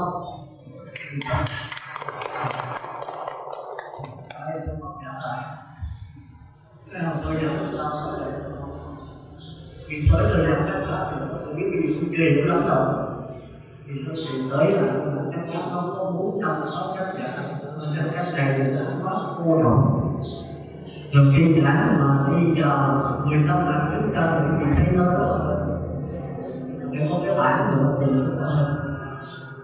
Còn nếu là không thì lấy mắt thấy tai nghe thì thế pháp lý thì nó dễ hơn, có thích không có độ tay không có thể nhưng mà không cũng không có sức khỏe tôi coi như là tôi nhận nhiều cách đó còn cách này thì hơi khó cái hiểu thì thôi nhưng mà quá khó rồi nhưng bây giờ mình nói lại cái câu hãy tôi lặp lại nó để còn ai có coi bạn đó thì nó phải lại tu trước rồi sau khi nhận chi tiết là nó có hai thế giới, một cái thế giới của tư tưởng, một thế giới của trí tuệ thì người luôn chọn cái dòng nước lên hồn và phát hiện hết mà nếu tư tưởng là tham sân si thì cái dòng nước cái lượng sống này là lượng sống thiện với ác. Thiện cũng là sống mà ác cũng là sống. Thiện là cõi trời mà ác là bốn đường ác. Đường ác, đường thiện gì cũng là cái chìm hết cõi trời hết. mà chúng ta thì thích cái thiện, thích cái hạnh phúc mà sợ cái đau khổ, đó là cái sai. Thành ra mãi mãi nó thấy cái này nhưng mà nó không được. Chúng ta thì thấy cái phước, chúng ta cầu con phước Phật giúp cho con phước, con yêu thương, không tai nạn, không bệnh hoạn, con cái, con tiền khỏe, bánh nhân dân, con giàu có. Muốn giàu là đừng có nghèo, có nhân tiền. Không giàu là nó sẵn cái gì. Chúng ta thấy hiểu đi là tâm tài, giờ chúng ta mong muốn tiền nó không có vấn đề. Mà ban đêm rồi, chúng ta muốn không muốn nó kể tới là cái nước lớn thì phải đọc các lò phải quan trọng phải tài. Cái nước vô được là phải vậy. Mà chúng ta không chịu, chúng ta muốn sao mình phải mãi đường ra. Mình kể mãi đường già, mình sống mãi đường chết. Do cái độ đó khổ là một chống lại cái tự nhiên của trời đất. Nhưng mà nếu mà đi dò cái dòng nước lên hồn thì ở đây không có nhân quả.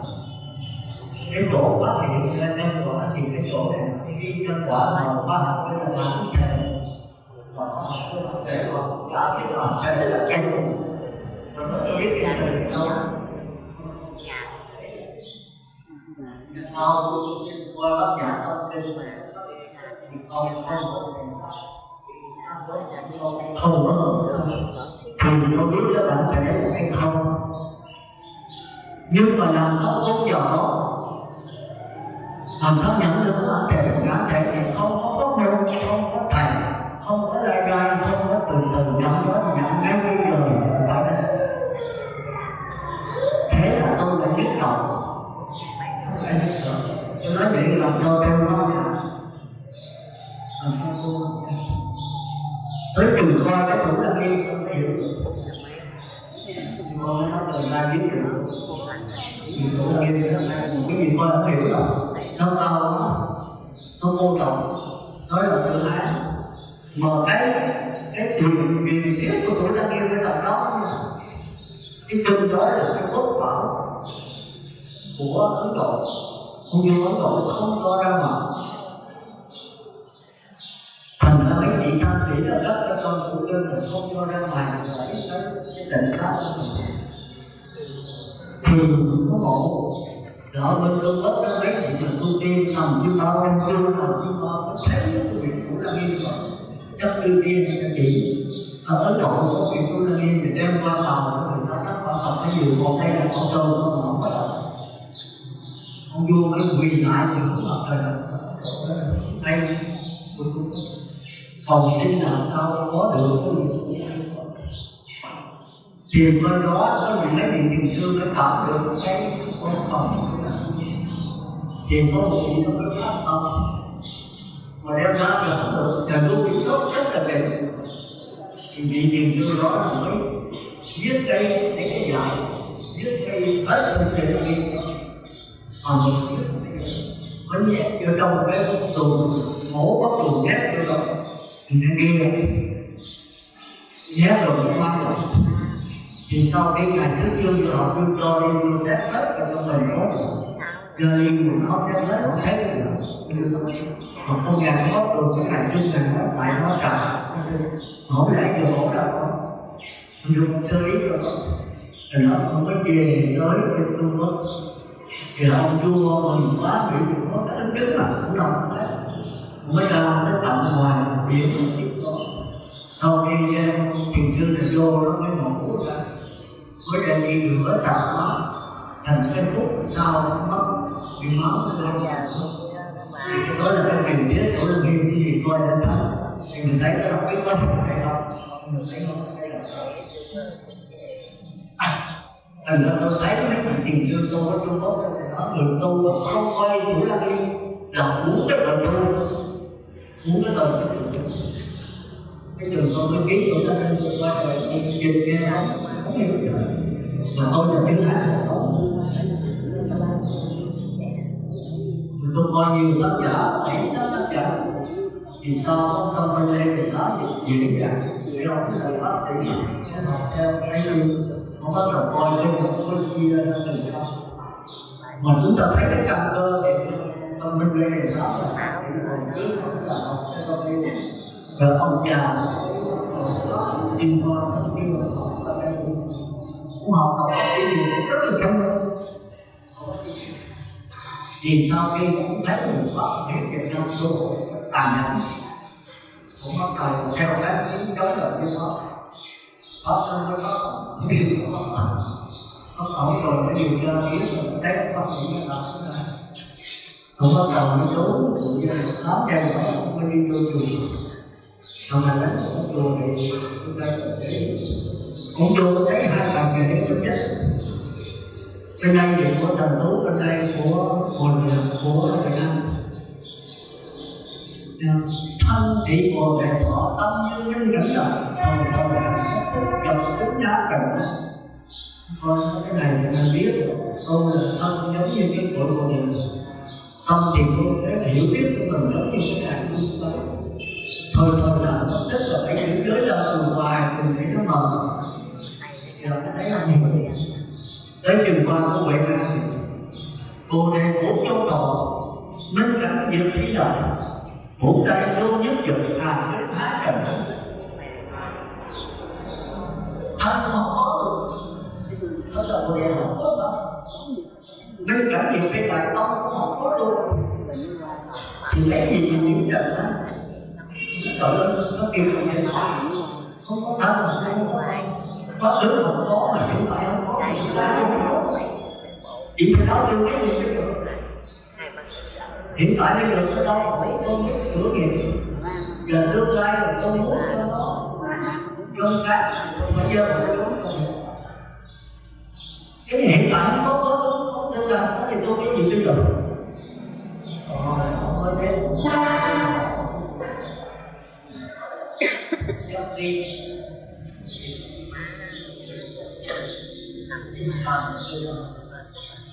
thì là đất yêu cái nhà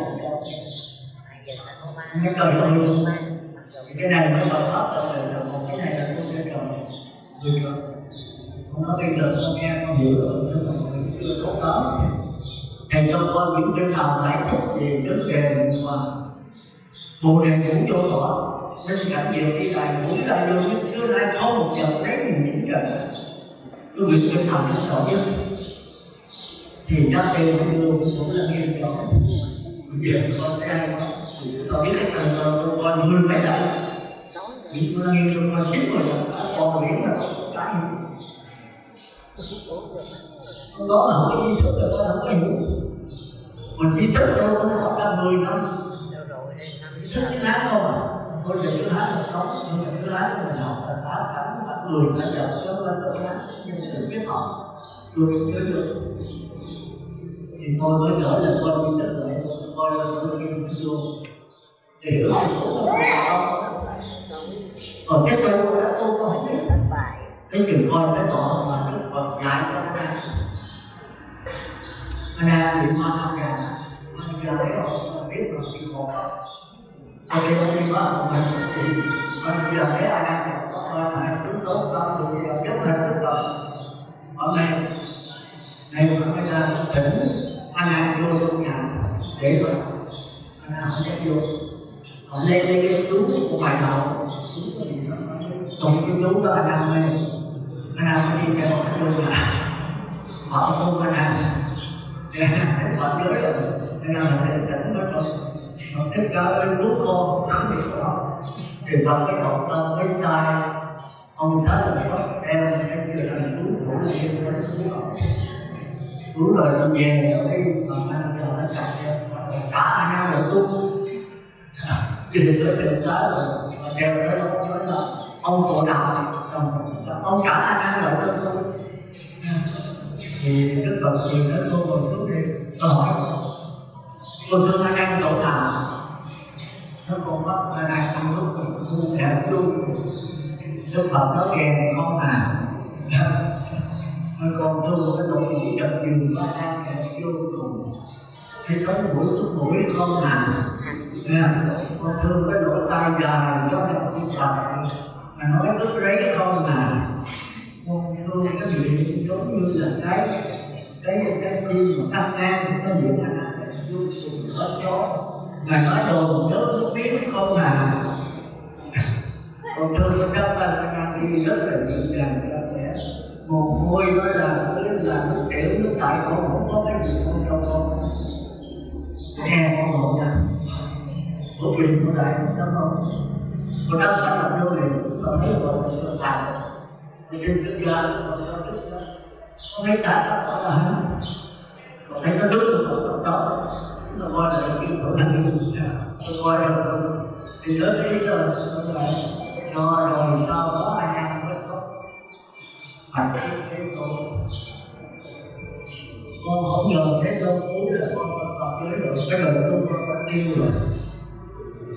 Bây giờ cái biết tôi dạy cho con biết là con học một lần nó như vậy con làm sao có khỏi cái nạn khổ pháp nó tất cả. Thì Đức Phật nói cái tâm là cái không sợ cái đạo rồi, cái linh hồn là cái gì. Thì anh có nói phải con thấy và cái gì đeo nó thấy con mắt cái tay đó là phải mà con nói thì Đức Phật Ngài nói Đức Phật nói nếu con thấy con mắt đeo bằng tay của Đức Phật vì cái người chết đó có mắt có tay có lưỡi có mũi rồi nói có người chết thấy không? Người chết có nghe không? Người chết có đi không? Nói không? Nhưng vậy sao họ thấy con mắt người chết có mắt? Ai ăn cứ chết tôi có làm cái điều đó không? Vâng là ai ăn không thấy không? Chứ còn nó cái tâm ở đâu? Anh không thấy tâm ở ngay đó. Nói là nghe mắt từ sau rồi có con mắt nói cái tâm ở nội tại, cái tâm ở trong cái tâm bên ngoài, cái tâm bên phát hết, không phải là phát tàn ra, có làm được rồi, còn phát rất rồi, nhưng mà lại là cái nỗi giống như mà nghe đơn giản là được, nó khó, ai coi được thì mới biết, nhưng mà tôi có trình độ coi được, cuối cùng cái gì được học cái gì cái lòng,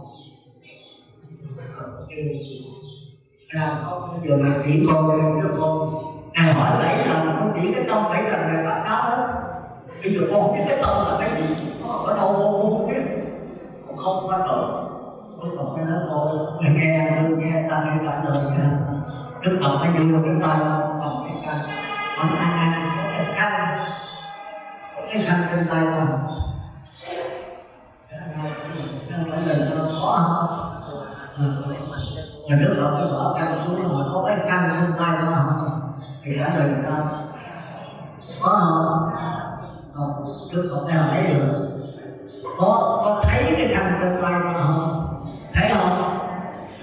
Đức Phật hỏi thấy cái khăn trên tay nữa không? Thấy không? Không thấy. Rồi sao cũng vậy rồi. Đức Phật nói ông đi rồi. Nãy hỏi cái có cái khăn trên tay anh có thì nói không. Ngài đưa cái tay con hỏi có cái khăn trên tay không? Mình nói ông cái nào ông thấy cái khăn trên tay không? Anh em nói rồi ông thấy ông không. Ngài đưa cái tay ông thấy cái khăn trên tay không? Anh em nói không. Mình nói ông điên tạo. Tôi cũng chơi chơi là ông cho tôi để thôi. Thì thấy cái khăn không có khăn thì không thấy. Tôi không ra ông điên tạo. Tôi bỏ xuống chuyện là nó xin trời ơi. Vì tại vì sao thấy? Thấy là cũng nghiêm rất là hay. Từ đó tôi không biết cách tôi bắt lại. Thì Ngài nói ta hỏi cái khăn, hỏi có khăn không? Trả lời có là phải. Còn bây giờ tôi hỏi có khăn trên tay thì không có là phải. Còn bây giờ tôi hỏi cái khăn nữa, tôi hỏi cái ông có thấy cái khăn không? Thì ông thấy cái khăn. Rồi bây giờ tôi bỏ cái khăn xuống rồi hỏi cái tâm, ông có thấy cái khăn nữa không? Ông nói cái tâm mất luôn. Cái căn này có thì cái tâm không còn, căn này mất thì cái tâm không mất luôn. Rồi có phải không giỏi đúng không? Chứ còn không thấy con đang giờ, không cái chạy cho con đang giờ, không hiểu cái tâm. Thì lên giờ giỏi cái gì? Chính không mất mà giờ không phải không giỏi. Thấy là không thành sinh. Thì sau đó thì có thể ngày qua cái đánh nghe kiểu lấy cái luôn giống như Rồi đánh chuông thì nó có tiếng chuông, anh nó có rồi đó. Còn Thầy cô đánh là có tiếng chuông không anh? Trả lời sao? Có không? Có không?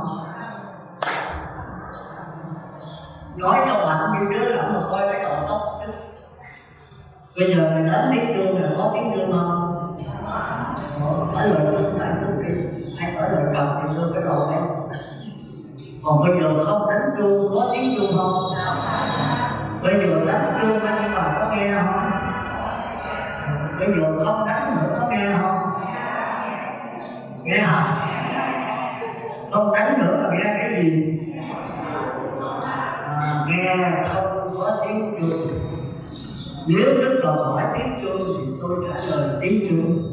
Còn Đức Phật hỏi cái tâm tôi thì tôi trả lời cái tâm. Phải không? Đức Phật đánh tiếng chuông thì hỏi có tiếng chuông không? Thì có tiếng chuông. Đức Phật không đánh rồi hỏi có tiếng chuông không? Thì hỏi có tiếng chuông. Phải thấy không? Còn Đức Phật đánh nữa mà Đức Phật hỏi tiếng chuông mà hỏi cái tâm của tôi. Ông có nghe không? Tôi không hỏi tiếng chuông. Thì mà Đức Phật con nghe cái gì nghe có tiếng chuông. Còn bây giờ Đức Phật không đánh Đức Phật ông có nghe không? Đức Phật không hỏi tiếng chuông phải không có nghe không? Rồi mà Thế Tôn cũng vẫn còn nghe. Mà nghe cái gì? Nghe Đức Phật không có đánh chuông. Phải thấy không? Rồi nó sơ sơ thì tôi sẽ gặp được ở đây. Hiểu không? Rồi thì tới trở lại là cái này là cái chỗ dạy nó qua họ Phật đấy. Rồi qua cái trường qua gì trường phải cần phải có tiếng được còn có còn nhanh hơn. Thì qua phương Phật đấy còn không thật kẹt. Tôi giảng nhiều lần nữa, bây giờ tôi giảng mới ra. Bây giờ tôi giảng tôi mới ra. Cái bà thấy nó thôi nhiều quá. Cái này mình không bơ, cái này đi có cái bơ. Khi tới trở lại như vậy chúng ta có hai cách để thấy, hai cách để nghe, hai cách để hiểu, hai cách để hiểu. Hai cách để thấy, hai cách để nghe, hai cách để hiểu, hai cách để nói chuyện, để niệm Phật, hai cách để đời, hai cách để tưởng nhớ cái sự.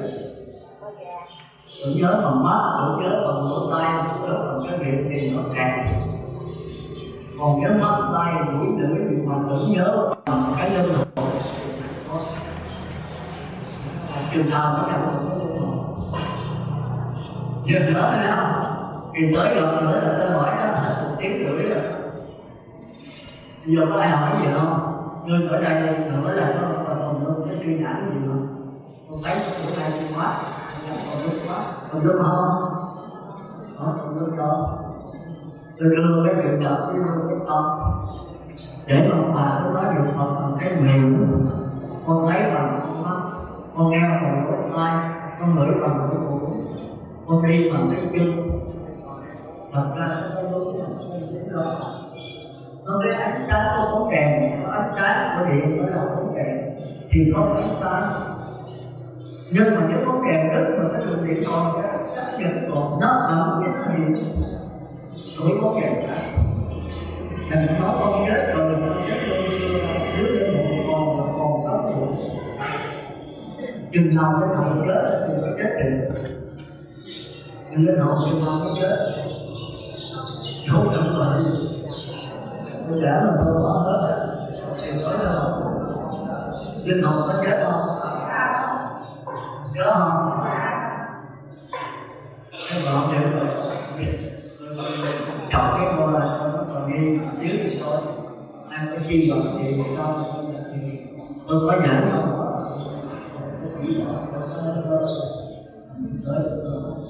Có hỏi gì nữa cho tôi? Cái họ tốt. Cái gấp đôi là tôi có hỏi gì? Nghe các bộ tôi. Rồi bây giờ có ai hỏi gì không? Hỏi thì tôi nghĩ là tiếng rưỡi rồi đó. Đúng rồi đó. Còn phải phút nữa. Nhưng đến trở lại cái trở lại đó là có đó giống cái lễ lại Cái đây nhiều người lộn lộn nghe nói rồi đi về mất thật ra tôi giảng là học lớn nha và thích cái xanh đó rõ. Bây giờ ai có được cái bài tôi giảng được, ai có được. Bữa nay tôi giảng về cái thứ nhất, tức là một cái giảng sanh về sự độc lập một cái gì trong sanh. Thì hôm nay tôi nói tới cái linh hồn. Để quý vị nói niệm Phật còn niệm con một chút. Đừng nói niệm Phật còn tốt nha, niệm Phật còn linh hồn nha. Nhưng mà phải biết linh hồn ở đâu nha. Tới tôi hỏi lại cái linh hồn nó quan trọng nhất rồi đây là phải nhớ linh hồn. Còn tôi giảng là nãy linh hồn cái nhớ cái nghĩ cái tưởng là chưa đúng lắm. Thường mình lại đi sâu hơn. Cái gì là có nhưng mà vậy là tức là tiếp tục đi sâu rồi.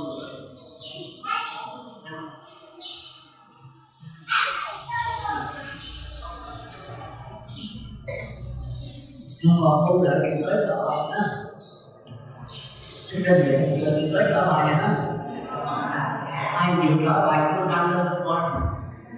Ai chịu trả bài cứ lên coi. Cứ thẳng lên chứ.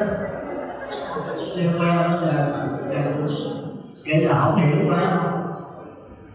Hiểu không? Tôi chẳng hiểu không?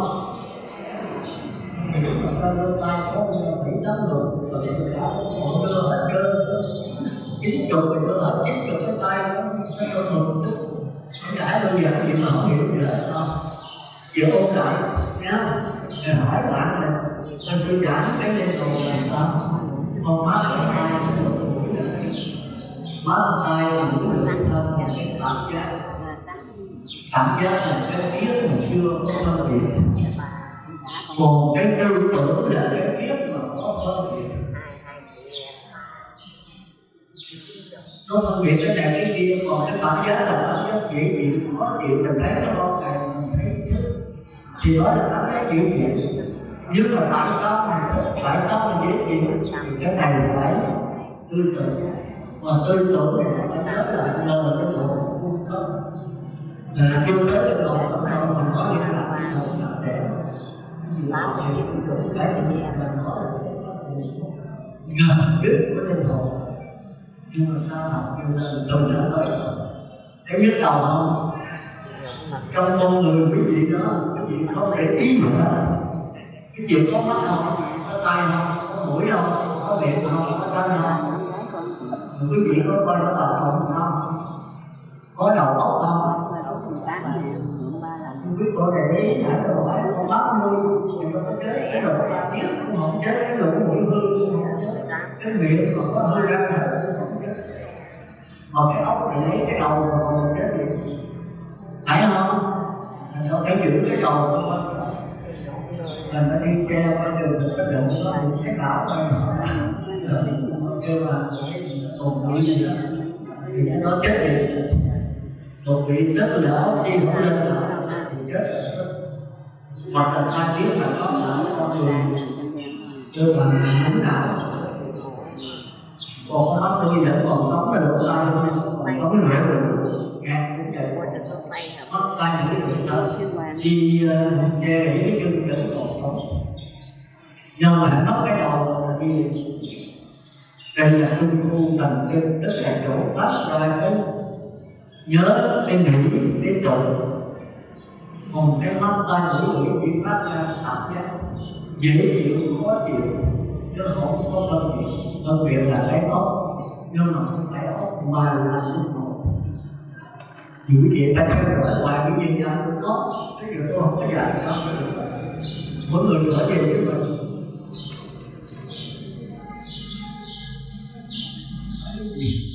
Thấy có video đó, thấy tôi được ta biết. Thấy có video hỏi giờ tôi chừng tốt đó nha. Kể câu hỏi thì tôi đã rồi. Em là sư nãy sư có nói niệm Phật bằng linh hồn hãy đi nhớ, nghĩ, tưởng. Và trong lúc niệm Phật và linh hồn mình nhớ thì nhớ đến hình ảnh của Đức Phật A Di Đà. Còn nghĩ, tưởng là chỉ tưởng đến những cái gì, những công ơn hay là những cái công đức của Ngài, hay là tưởng những gì nữa chúng ta xin nói thêm chứ không phải tưởng rõ. Không được câu hỏi chậm. Dạ, hồi nãy sư có giảng cho con nghe là niệm Phật bằng linh hồn là nhớ, nghĩ và tưởng. Như vậy, nhớ thì con biết là nhớ lấy hình ảnh của Đức Phật A Di Đà, còn nghĩ tưởng là nghĩ tưởng đến những điều gì quan trọng của Ngài. Kính sư giảng thêm cho con được hiểu. Giờ câu hỏi là tôi có nói về cái nhớ, cái nghĩ, tưởng. Vậy thì nhớ, nghĩ, tưởng nó khác nhau làm sao? Phải vậy không? Giờ ai trả lời được nè? Có hỏi ai trả lời được? Không được là tôi gọi tóc mới rồi. Tôi trả lời rồi. Cho nên là tóc tôi về trước đây.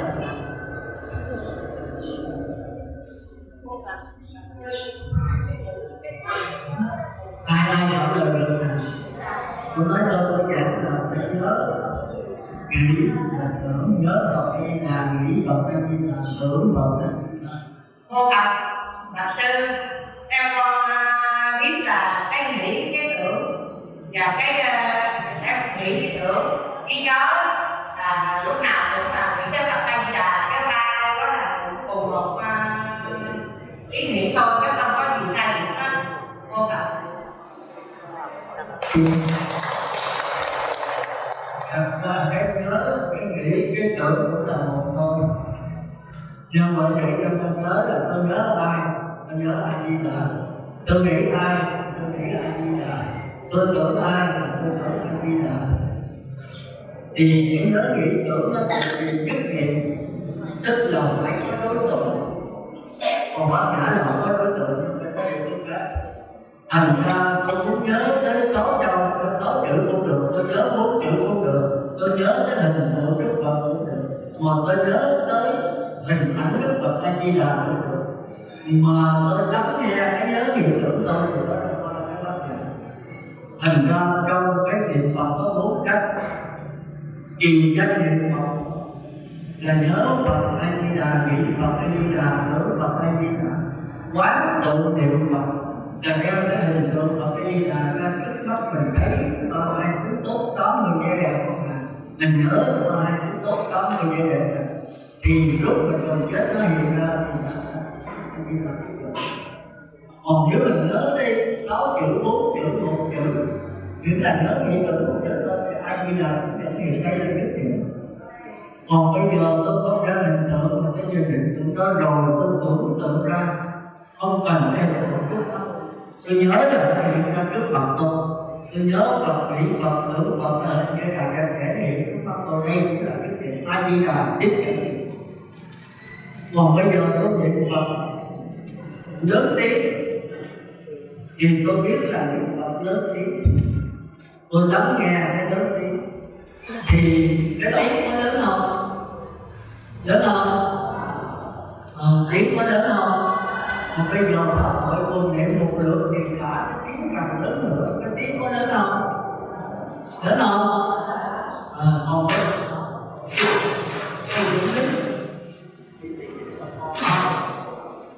còn không? Hồi chung là tôi mới trả lời nó là vậy. Bây giờ tôi định lớn tiếng thì tôi lắng nghe, biết rằng, biết nghe, biết có tiếng gì. Thì có nghe tiếng người Phật không? Nghe. Còn bây giờ tôi lên tôi không niệm nữa thì có tiếng người Phật không? Có không? Có nghe không? Vẫn nghe, nghe không có tiếng niệm. Còn bây giờ cả có hội niệm Phật, cái tiếng niệm Phật lớn, có lớn không? Cái nghe có lớn không? Tuổi hồn cái tiếng lớn, cái nghe không lớn. Rồi bây giờ có tiếng niệm Phật mà có tiếng chó sủa, có người ta dọc tổ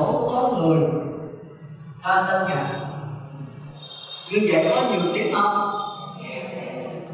Cái nghe có nhiều không? Nhiều không? Nghe cũng vậy. Mà nếu quý vị mà chạy theo cái tiếng mà ca dòng khổ, quý vị dân đến niệm Phật là tập thì. Còn quý vị gạt hết tất cả nhiều tập trung vào tiếng niệm Phật không? Chỉ nhớ Phật, nghĩ Phật, thử Phật không thì quý vị gạt sanh giả.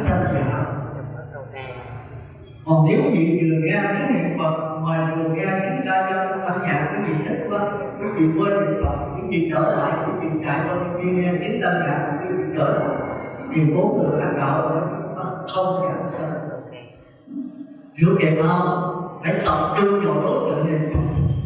Còn bây giờ nó nghe tiếng niệm Phật, nó nghe tiếng ca dòng khổ, nó nghe tiếng chó sủa, nó nghe tiếng chửi thề, mà tôi không chạy được tiếng nào nghe hết tất cả, mà tôi không nhắc mắt được tiếng nào hết. Ở về hiểu kịp không? Như vậy đó tôi tán động không? Tôi đồ gì vô này mà tôi bị tán động. Tôi nghe tất cả mà tôi không nghe gì hết. Tôi không nhắc mắt vào tiếng nào hết. Tôi trở về cái tánh này.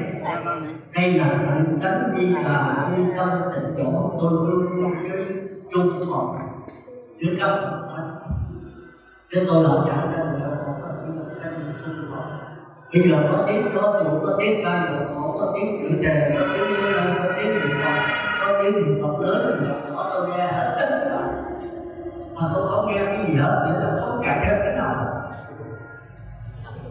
Như vậy là đúng niệm Phật và hạnh tánh đi là bằng vấn đề. Cái mà tôi nói bác giải, không giải mà là cái rồi. Hiểu kịp không? Không làm. Tôi để cái cá trong lại. Hiểu chưa? Thành ra tạo niệm nhất niệm vô niệm.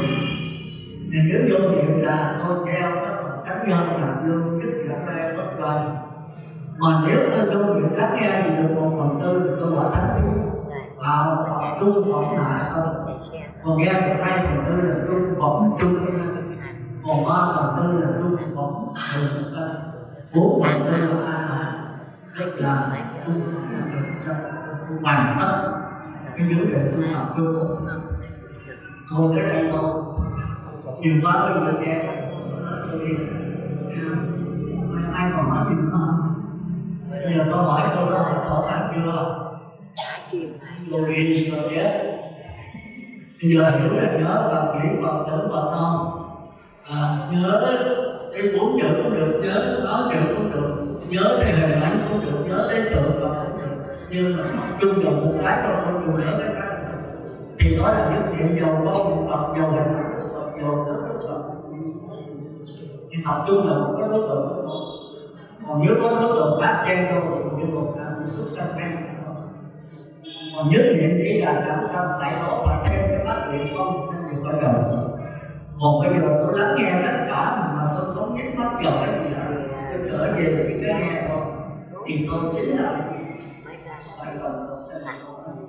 Nhưng mà phải có thể là 4/4 là tôi có cầu thay. Còn nếu 1/4 là phải cầu cái gì làm, còn 2/4 cũng phải cầu. Thứ hai, còn 3/4 là phải cầu. Tôi 4/4 luôn luôn lắng nghe tất cả. Bất cứ bao nhiêu thông ở trong đó thân thì tôi cũng không cảm thấy trở về cái tánh nghe của tôi. Tánh nghe của tôi là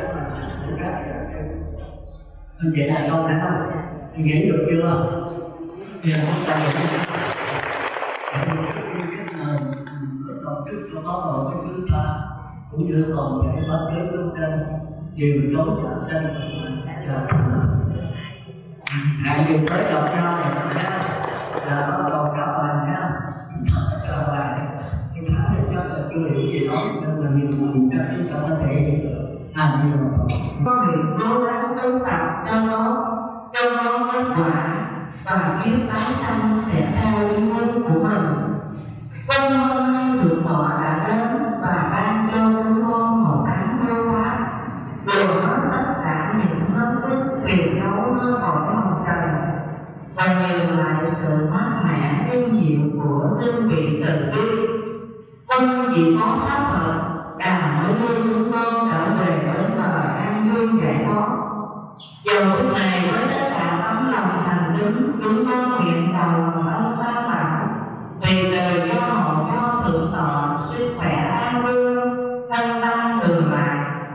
lượng cát tường để mãi mãi ngày nào cũng ngay cổ thụ luôn nghe mắt cho chúng con và cũng xanh như nhờ. Xin kính chúc quý vị bạn xem thánh tâm ngày càng thêm tươi tốt, hạt giống trí huệ ngày một vươn lên tinh tấn niệm Phật A Di Đà. Khi gọi sáng thân này đồng sanh an diệu pháp. Nam mô A Di Đà Phật. A Di Đà Phật thầy đã làm đến đây là thành công viên mãn. Chúng con cung thỉnh tượng họ và đại chúng đạo tràng đồng hồi hướng. Hồi hướng đại nguyện đạo.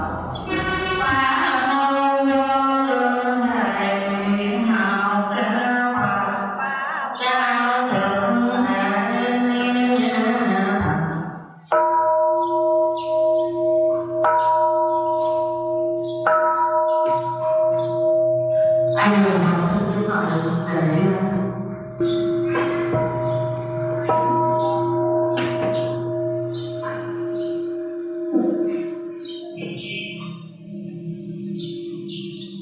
anh dùng học xin mời anh như là công tiễn từ họ.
Có định thưa một việc là ông Tô Thành Sơn này ấp Dòng Chùa, xã Hữu Thạnh hiện đang trong tình trạng bệnh nguy kịch, và hiện giờ thì cảnh sát Hồng Giang cũng đã nhận được cái thư kêu gọi.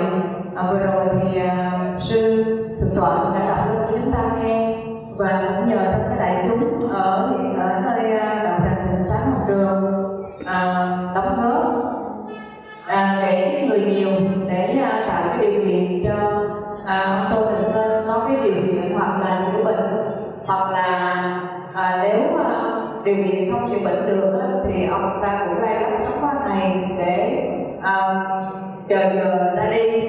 Vậy thì trong cái điều kiện hiện nay thì quý vị nào muốn ủng hộ thì hãy đến cô Thiền. Vừa quý vị ủng hộ tiền, cô Thiền cũng phải ghi tên để cho biết cái sự ủng hộ của quý vị. Và ngày nào đi thì sư cô trụ trì Tỉnh Sáng Hồng Trường sẽ đưa ra ý kiến, và từ đó thỉnh sư hoặc là thỉnh sư gì đó thì cũng ở với sư cô Tỉnh Sáng Hồng Trường. Vậy thì quý Phật tử quan nghĩ cùng với nhau đóng góp hay như là Phật trợ duyên cho ông Tô Thành Sơn ở ấp Dòng Chùa, xã Hữu Thạnh, huyện Đắk Nông sớm được có cái điều kiện trị bệnh. Nam mô A Di Đà Phật. Thì vấn đề của chúng ta ai cũng được dòng chất là tinh thần, thì tôi cũng chưa tinh thần quan trọng hơn hết. Vì xác thân phải chết thôi, ai cũng phải chết, nhưng mà cái linh hồn thì không chết. Thì tôi muốn một câu Thành Sơn này ở nhà làm sao mình không còn.